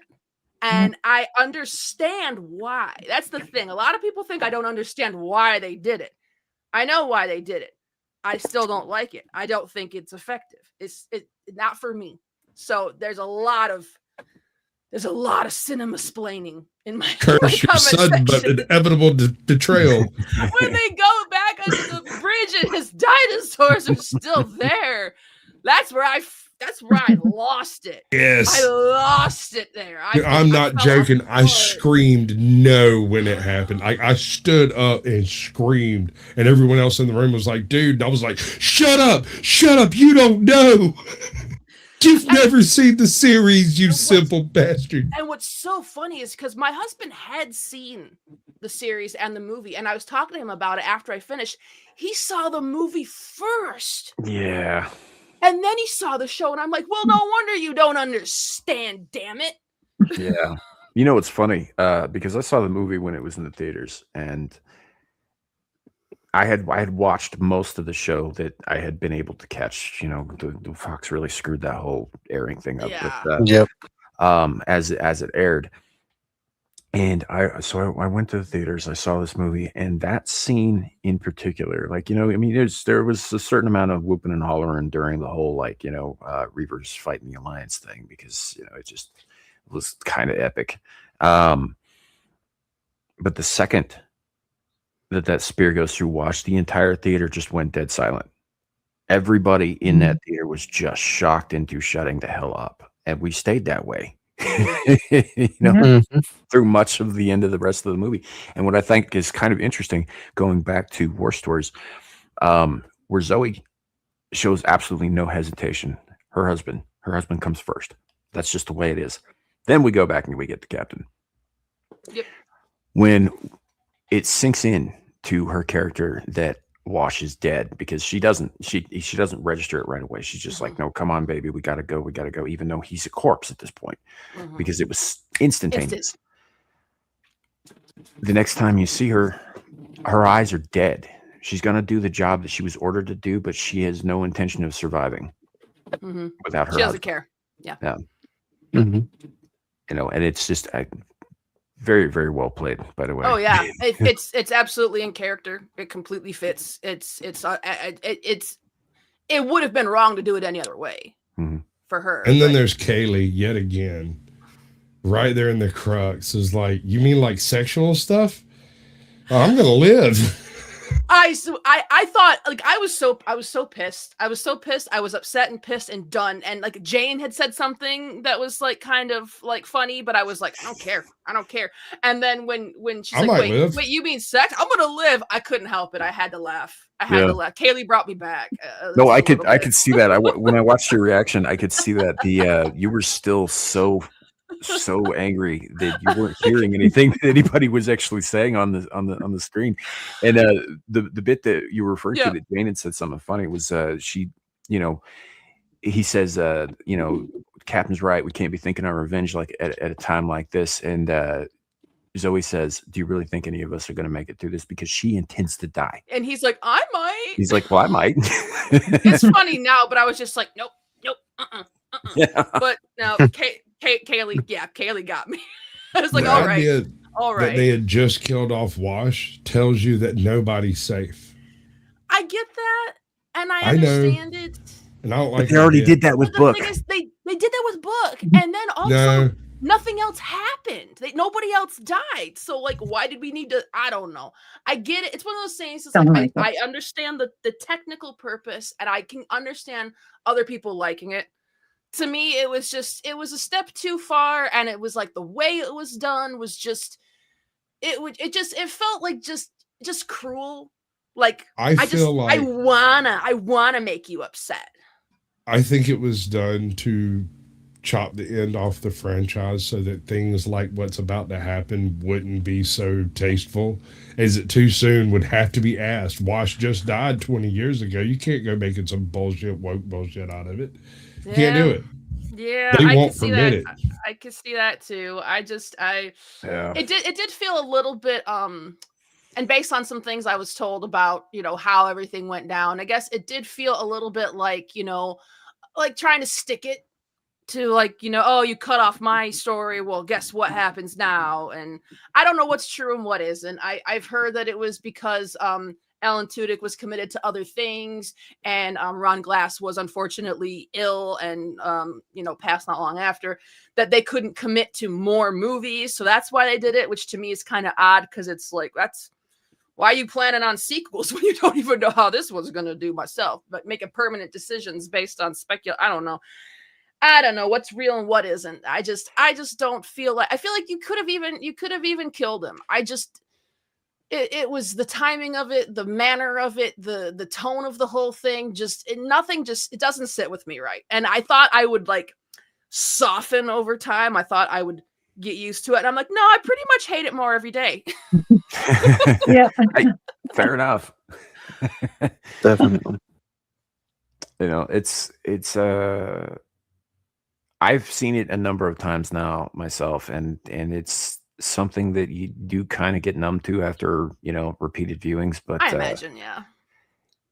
like this is one of the reasons I watch reaction channels. Like, and I know a number of people do watch reaction channels is because we get to kind of sort of vicariously experience shit for the first time, a second time.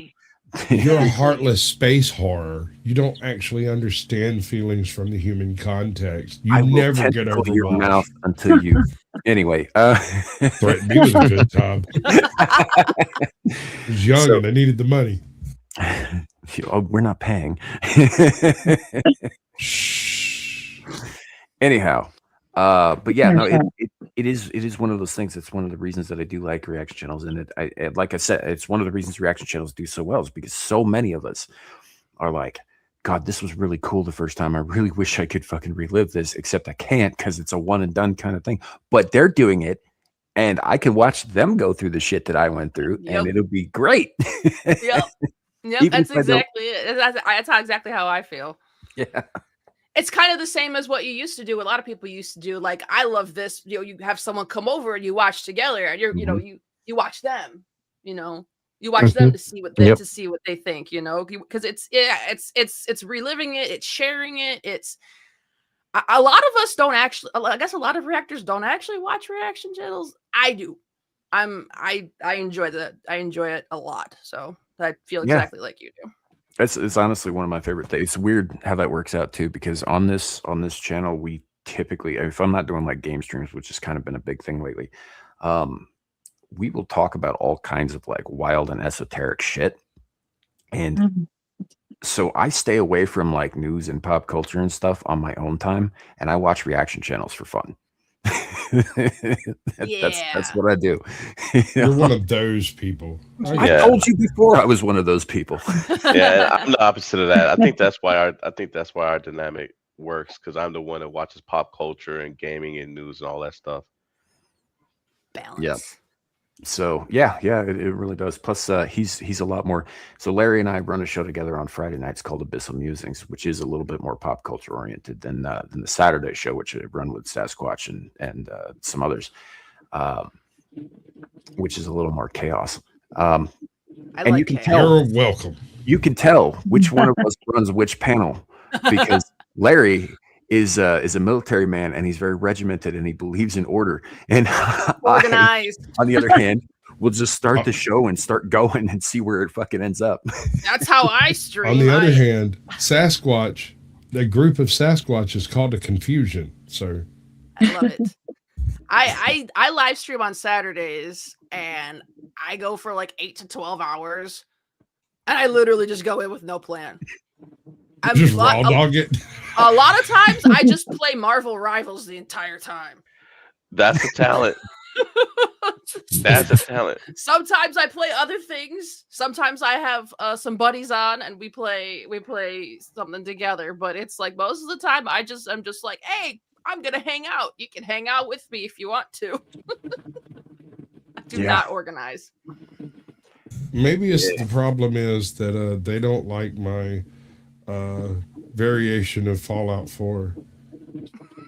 I had one where I live streamed killing all the white men and making a woke utopia, and another one where I equipped everybody with the most powerful weapon I could find for them to have, and that's the one I'm currently working with. And let me just say, don't attack my settlements. It's not healthy. It's not. They've got cryolators and fucking nuke cannons and crap. Fair enough.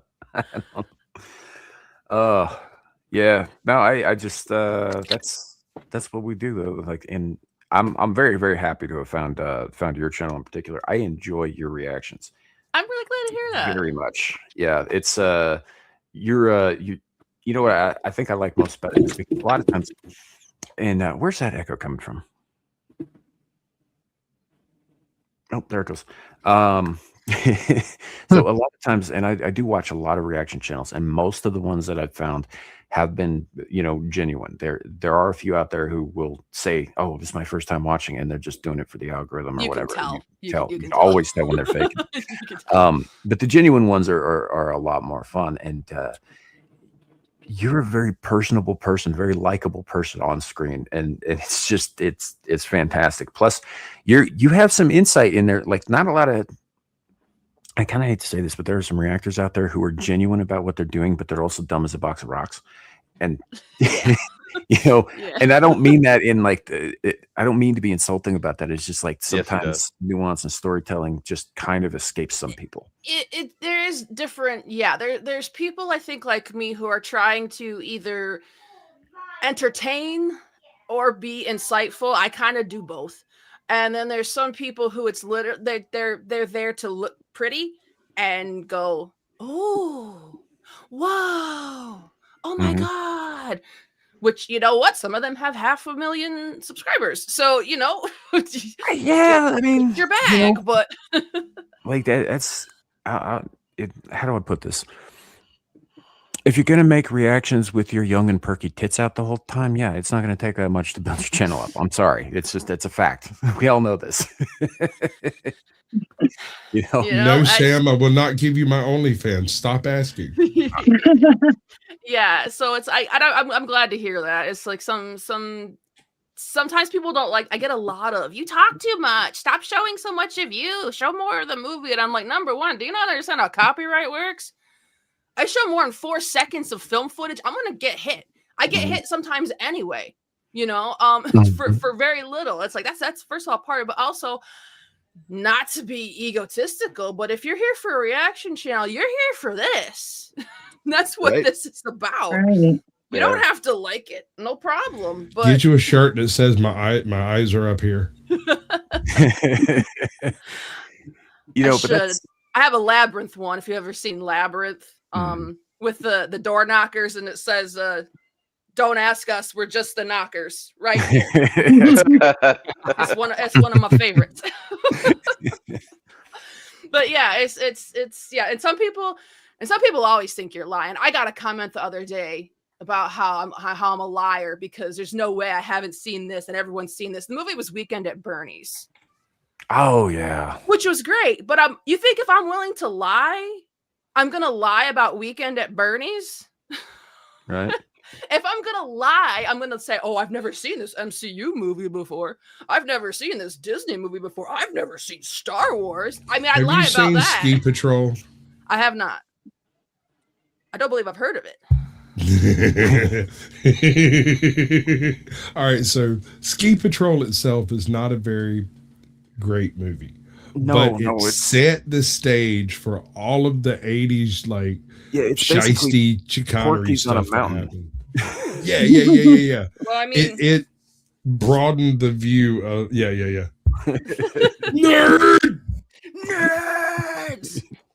Yeah, so it sounds intriguing. Check out Ski Patrol. It kind of has that I don't know.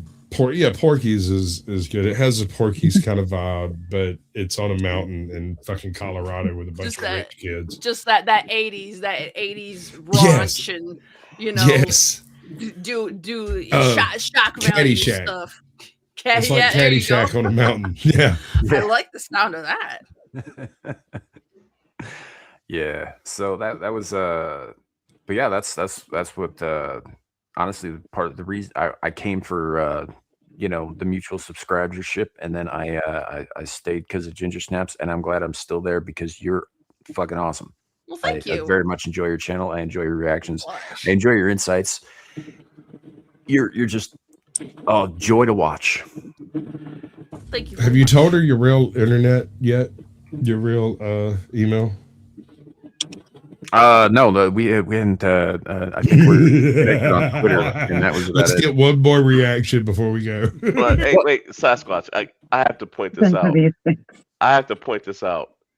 Have you ever heard Sam say so much positive things about someone? Ever? I'm in shock. I've never ever heard him give somebody a compliment like he just spent the last hour and a half doing, which is fine. It's called glazing. Most of the time, I'm hanging out with you guys. I personally am perfectly fine with it. I don't get a lot of that, so. No, I mean it's fine. It's just I'm in shock. It's his I've channel. never- He can glaze what he likes, bro. No, it's fine. It's fine. It's just I just never pictured him as someone, with all due respect, as with the capacity to do that. Oh, I know what it is. You're having a problem with his simpery. Yes. No. I don't think he's simping. I think he's being genuinely positive and honest. It's not that he's not. Oh, that's the positive. problem. Him I being thought positive. you were That's a it. negative That's the person key. with nothing good to say. That is the key. No, That is the it's, key. it's not that. It's usually he'll give a compliment, and then I'll hear about 3 or 5 critiques about that individual or that thing, and then get another compliment, and then so for him to, I mean, it's a testament to your content for him to say what he said. And I've never heard him say I that. appreciate that too. Yeah, other than some Basically, movies, Larry's some saying John I'm Carpenter kind of a movies. dick. No, I'm not saying Second that motion. Kind of. That makes I'm it not- even better I'm not because saying it's a that. lot more difficult to win over No. someone like that than it is someone who likes everything. Well, I mean, Shadow of Hawk, he is. Jeez. But Jeez. and that was a genuine Freudian slip. Sure. Mhm. No, it was. Oh, I'm not connected. But no, that I was in shock. That's all. Fair enough. So yeah, I guess we'll with the weird backhanded compliment from Larry there. Case in point, you could just say thank you. That's true. Yeah, I cut that part too, bro. I noticed it. That's well, that said, the only other thing I really wanted to kind of touch on for those who aren't familiar with what's going on with the reboot is that the timeline of it is taking place between the 9 months between Out of Gas, or not Out of Gas, Objects in Space and Serenity that ostensibly took place. So Okay. all of the stories are going to fall in that period of time in which Wash is still alive. Yes, but Good. if it goes to the same place, I don't know if that's enough for me. I'm curious how Rod Glass ends up with his own planet. That Yeah. is interesting. Yeah, there's things I'm not writing it off immediately because of that, but it's like I'm afraid I'm gonna watch it knowing that that's still gonna happen. Yeah. Unless I can convince myself that Serenity's not real, it was a fever dream, and that's not what happened. I don't know. It could have get River retconned. wake up. No, you just have River wake up from a nightmare. Hey! I'm not a point. big They might- fan of retcons. I'm not a big fan of doing stuff like that, or Deus Ex Machina, whatever. But I said for Wash, I don't care if you can make She it go goes in. away. I don't care what you do. She goes in and turns off the radio. Click. They never get that signal.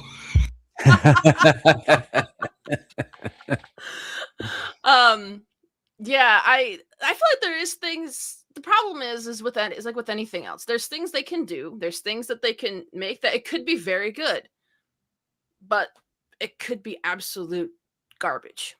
It absolutely could, especially in the format they're choosing, which I think is like half-hour animated. And I'm not sure that I'm okay with that. I don't know how that's going to pan out. I like animation. I'm a fan of animation, but I the thing is it's like you can't just, it's not the same kind of thing. It's its own thing. Animation has rules and it has like structure that isn't the same as filming live action, and people don't always get that. Also, I would refer you to Star Trek: The Animated Series, which mostly had the original cast from the original series reprising their roles, and it was absolute dog shit And that's the other thing too. in the 70s. Is voice acting. I appreciate voice acting and voice actors. I don't think every actor can voice act. Alan Tudyk's the only one on the cast who's got a proven track record. Yeah, exactly. He absolutely can. Mhm. But it's not just saying lines. And I think if you only ever Thank you. if you only ever act with your whole body and your face, it's not the same thing. You have to be able to act with your voice alone. Some people can. Some people can't. I worry about that a little bit. Yeah. I suppose we'll find out. Because part of me is, that younger me from 20 years ago jumping for fucking joy because I get more. Yeah, Right. there's that. Mhm. There's that, it's how I feel anytime they do something with something I like. There's this little bit of, oh, I'm excited. And then it's, oh, Reality sets in that we're in the Yeah. worst possible timeline Yep. for that type of stuff. I mean, you're going to look Just up like at Kathleen Stargate. Kennedy. Kathleen Kennedy's going to be like the associate producer. I did look this up at one point, but I think the showrunners actually are kind of, one of them comes from that sort of school of quote unquote filmmaking. And, so I don't know. I don't know where it's going to go. I don't know how to feel about it. I guess I'm going to have to wait and see. And like Clifton brought up, this is kind of a shit time for some of us sci-fi fans because we're all on edge. Yep. They've already fucked Star Trek over. And people Star Wars take has been much dead for more. years, and they just here recently announced they're redoing. They're creating a new Stargate series, and for those of us who are Stargate fans, that's a bit of a mixed bag. Right. Part of me's like, Yeah. oh But yes. It could be so great. It could be spectacular. It could also be the biggest, Mhm. dumpster fire you've ever seen. Well, I mean, you saw how Stargate Universe went. That wasn't exactly I mean, I loved it. I loved every minute of it, but most people don't like bad film like I do. Well, I have to Ren, agree with Sam. Rogue in the chat is absolutely correct. It's always a shit time to be a sci-fi. That's fair. That is fair. I will. Yeah. Yeah, 100%. it's true. 100% true. Unfortunately, most of the powers that be that run sci-fi went to the dumpster fire film academy. So The self insert film academy, which is what we're dealing with, is a bunch of freaking wine moms sitting around with their cats, self inserting themselves into every single franchise you can imagine. And even before that, it never has gotten much respect, or the only time it gets attention is when things are really good, and when things are really good and they get attention, someone else comes in and takes it over and wrecks it. Like, Yeah. it's just always, we can't have anything good. The only exception I can think of off the top of my head is House, not The Doctor, but the old sci-fi, the old movies back in the day, House 1 and House 2. Oh, right. I've never seen it. The first one's good, but it's an analogy for alcoholism. The second one is absolute balls to the wall slapstick craziness, and it's excellent. It's rare that a sequel is better than the original, but the original did what it was supposed to do. It was what it meant to be. The sequel comes in and adds so much more depth to it that it's ridiculous. It's great. What's funny is you say that. I've never seen these movies, but as a kid, I used to wander the video store in the horror section looking at the It's boxes. one of these. Ding This dong, is you're on dead. front of it. The crystal skull. Is And like, I see a disembodied rotting hand, poking a doorbell. Yep, that's Like, I House see 2. that in Second story. my mind's eyes. I could probably recognize any horror movie VHS box cover from like 89 to, that would have I'm been in not a even video store sure. from 89 to 96. I'm not even sure House 2 could be quantified as a horror. It actually plays out more like a interdimensional Western, Ooh. kind of, on the other end. It's an interesting watch. It's But sort of just- like Phantasm if it wasn't objectively Serious. evil. Right, if they weren't serious. if it was like Phantasm met Scary Movie, but they got along real well. There's a lot of shots across the bow of other horror movies in House and House 2. It's just that they're so subtle. Unless you know something about those movies, you don't notice it. Mm-hmm. Yeah. And I mean, we're nerds here. We watch a lot of movies, so sometimes we get the references and sometimes we don't. That's how that is sometimes. I mean, we're not Dennis Miller.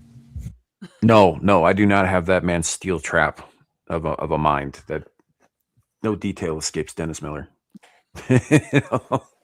No matter how vague or inconsequential. Right, and he can just pull that shit out of his ass at the drop of a hat. You know, I feel like sometimes I could do that, and other times it's like when you were talking about the Civil War and stuff in Firefly. Literally all that went over my head. Did you completely miss it? I completely missed it. All right, so the analogy I get it goes now. like this. I get it now. He's a Confederado. Yeah. Mal is a full-on Confederado. He's not operating inside legal bounds. Which is hilarious because if you think about it, they made a show where they made you root for the Confederates. Yeah. In the early 2000s. I mean, yeah, they kind of did, didn't they? I mean, well, when you take one very big factor out of the equation, it gets a that's the thing. Like there were, there was still slaving going on. They just didn't talk about it so much. That's true. Yeah. And it's just one of those things. Sometimes that happens to me. Like I actually did record a reaction to the movie Sinners, and I never ended up using it because I didn't think I did a very good job, so I didn't want to. But like, there were things in there that I heard about later. I was like, oh yeah, nope. Well then. Sometimes it's better that way. Sometimes it's better if you take a thing at face value. Yeah, that's true. Yeah.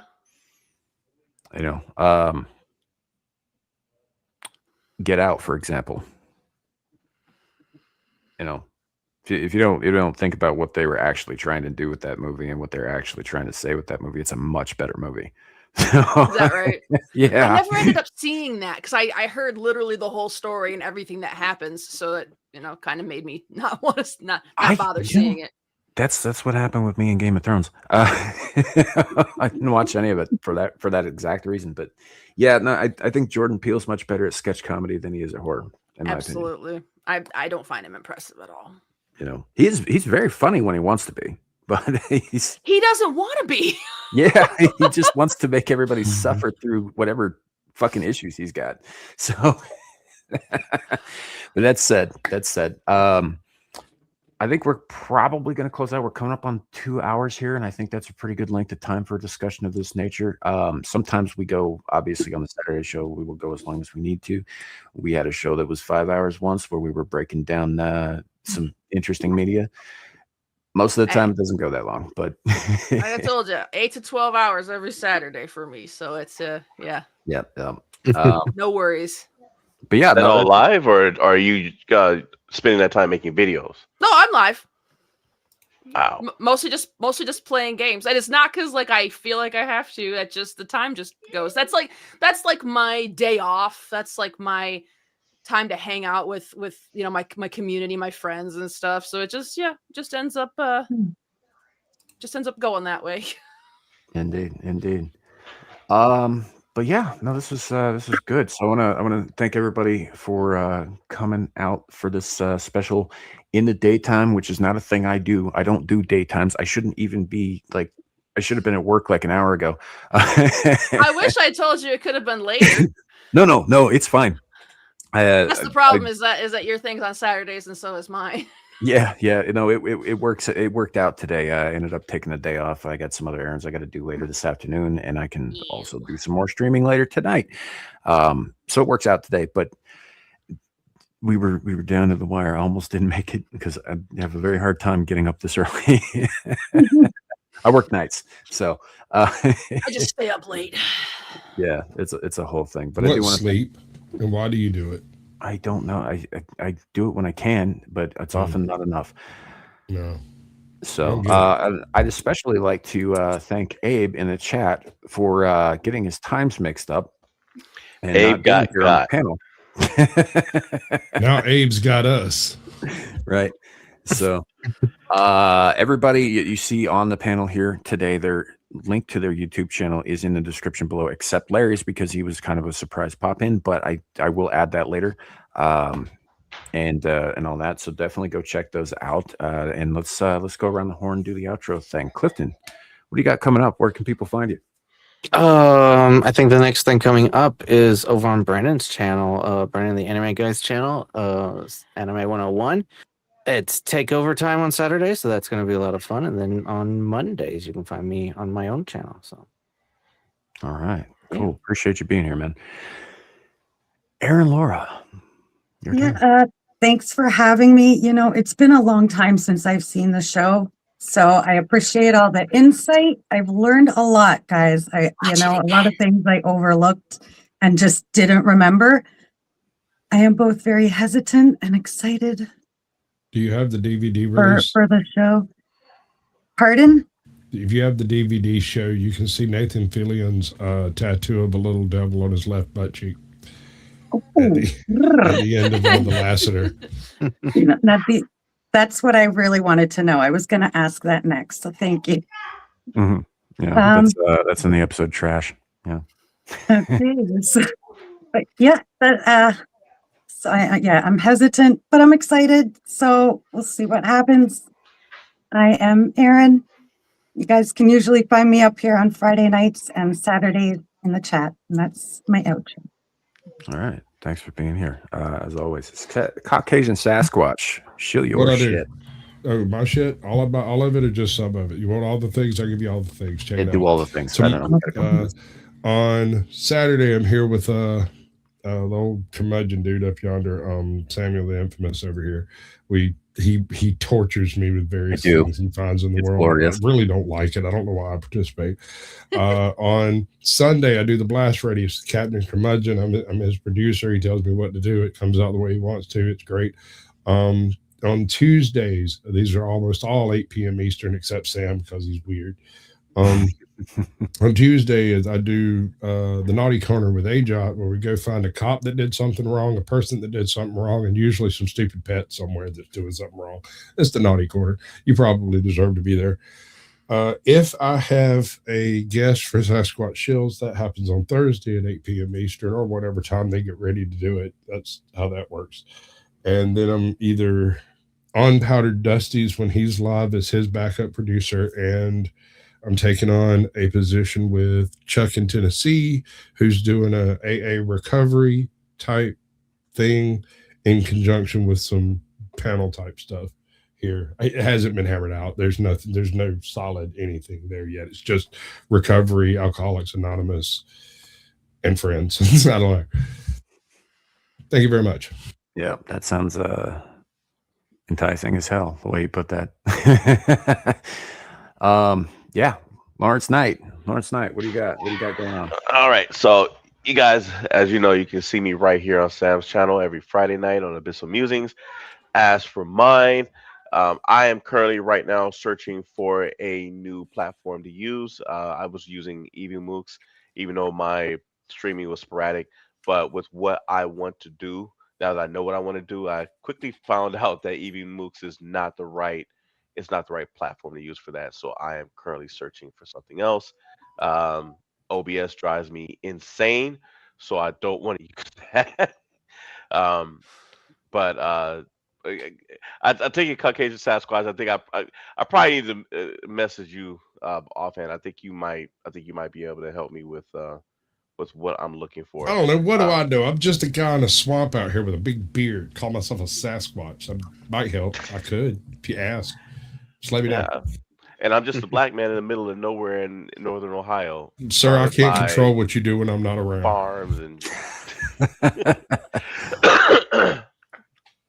but other than that, for now, this is where you guys can catch me, and just stay tuned because I am, believe it or not, hard at work looking for something else to use so I could bring some high quality stories with unfortunately I have to use AI voiceover work along with my own voice. But that's what my goal is to just make stories and entertain you guys, and do the occasional live stream, whether it be gaming, just talking about pop culture and things like that, and listening to my phone go off constantly. Yeah. Yeah. That's why I silent mine before I go live.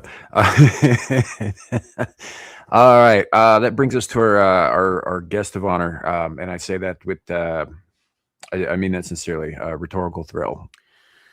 Well, let's see. My last video just went up a couple of days ago. It is my reaction to Rush Hour. Yeah, I just watched that.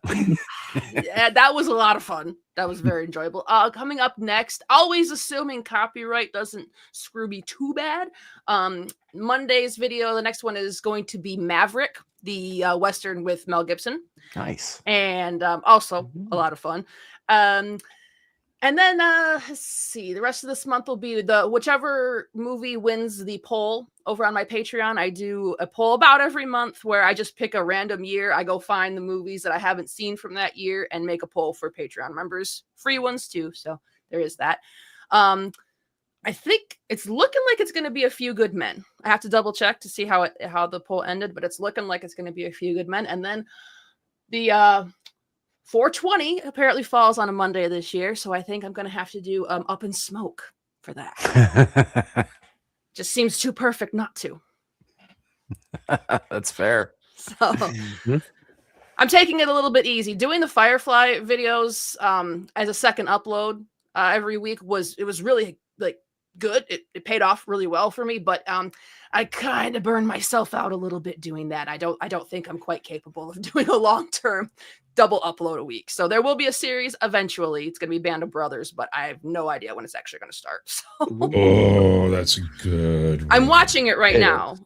They're going up on my Patreon, but it's like I'm going to wait till I have some. I'm going to edit them in like my free time, and then when I have a few, start uploading it. So. Wait, free time? You guys have free time? Theoretically, I do. No, see, Sasquatch, what you're failing to comprehend here is that RT here is the only one that actually makes money on YouTube on this panel. It's overtime this work. free It's time. overtime work for part-time pay. Right? Yeah. It's abysmal. I know. I work with a couple of monetized channels. It's fucking abysmal. Yeah. You know, But like it's part of it. Part of it for me is just the joy of doing it too. So right. Like if we ever get monetized, I mean, I'm never gonna see more than a couple of pennies because my shorts are the ones that do the best, and they pay shit for shorts. So garbage for shorts. Shorts is the worst thing that ever happened to the YouTube. I'll tell you. I agree. Very much. Shorts are the reason I have 5,000 subscribers. Okay, well then I'm happy for you. Well, then they changed how they handled the shorts. Right when I got enough to monetize, I did the thing, big boomy boom, bunch of subscribers, everything working, throwing it down, no problem. And then they're like, "Oh, you're gonna have to have more subscribers to monetize." And I was like, "Okay, fine." So I got more subscribers, and they're like, "Oh, you have to have more views on your shorts to monetize." And I was only like 500,000 views short. And I was like. That is so typical, though. Mm-hmm. Oh. I just accounted it up to bad fucking timing on my part. Shit happens. Life sucks. We deal with it. I do better at this kind of stuff anyway. Right. And that's why I mostly do live content. I don't do videos or whatnot because I'm not good at the whole script thing. Like I was just talking last night on this live stream I did last night. If you set me in front of a mic and I'm just going, I'm talking at a screen, I'm in a room, it's dark, I'm by myself or whatever, but I see the chat responding to me, then I can go, and it's no problem at all. It only gets weird when I'm sitting in a room by myself talking into a microphone and there's nobody listening because I'm recording to it. I don't do scripts, I don't do recordings, that kind of thing, because it makes me feel like a crazy person. So you do feel like a crazy but person. I won't use it. I don't use a script obviously because it's just extreme of consciousness, but like I don't like doing it like when my family is home. Right? It's embarrassing and it feels weird. I mean, sometimes I have to, but it's like I don't like doing it. Let me ask you this. Have you ever had one of your family members tell you to please go film a video? Just leave me alone. Go do whatever it is you do when you're not messing with me. You know, I haven't because I don't know what I would. Nearly as annoying as me. I got you. Well, like I just am kind of You ever heard the concept of a bedroom kid and a living room kid? I don't like where this is going, and I withdraw my question. Well, it's just like some kids want to be in their bedrooms all day, with their stuff in their room, and some kids like to be out in the living room and just be part of like the whole like household movement. I'm a bedroom kid. It's like, well, except for it's my office, But it's like if I'm working, if I'm watching something, if I'm doing almost anything, I'm going to be in here. And my kids are older, and the two of them are teenagers. They don't like me anyway, so it's like we see each other just enough, I think. Mine are 20, and I totally understand. They don't like me at all, but they just stick around because it's easier. Yeah. Mine are 6 and 2, and the daughter only likes me when she wants something. The 2-year-old. The rest of the time is get away from me. Yeah, I've got a grandkid that's decided that I'm the source of all food. Oh yeah. He sees me, he's like, that's where my younger ones, like, they spend pretty much every weekend and every break with my mom and my stepdad, because that's where the fun is. That's where the food comes from. That's where the good stuff is. I think my nieces and nephews actually like me better than my own children do. So they probably do.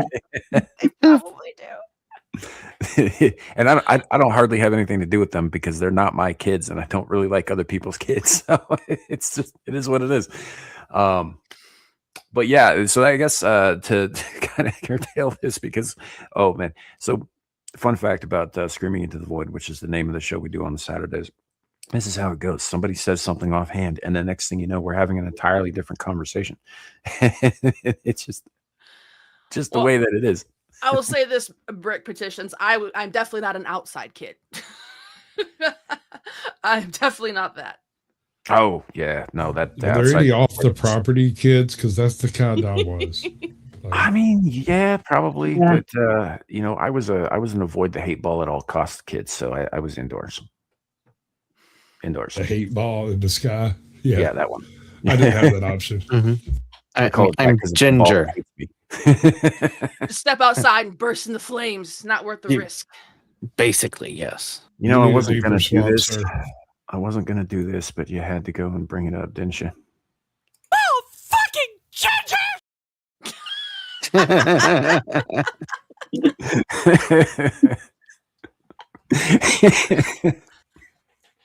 Anywho, that said, my name is Samuel the Infamous. This is my channel. We do a variety of things here. There will be an Abyssal Musings Friday night. We will be back with Screaming Into the Void on Saturday, despite the fact that this is technically Screaming Into the Void. It's sort of a special one-off kind of thing, but it will be in the same playlist, so go check that out if you haven't watched already. And more Crimson Desert, lots more Crimson Desert. I think I might actually be addicted to Crimson Desert, so we'll be playing a lot more of that. I heard about that the other day. Is it that good? Well, you know what? It's playing.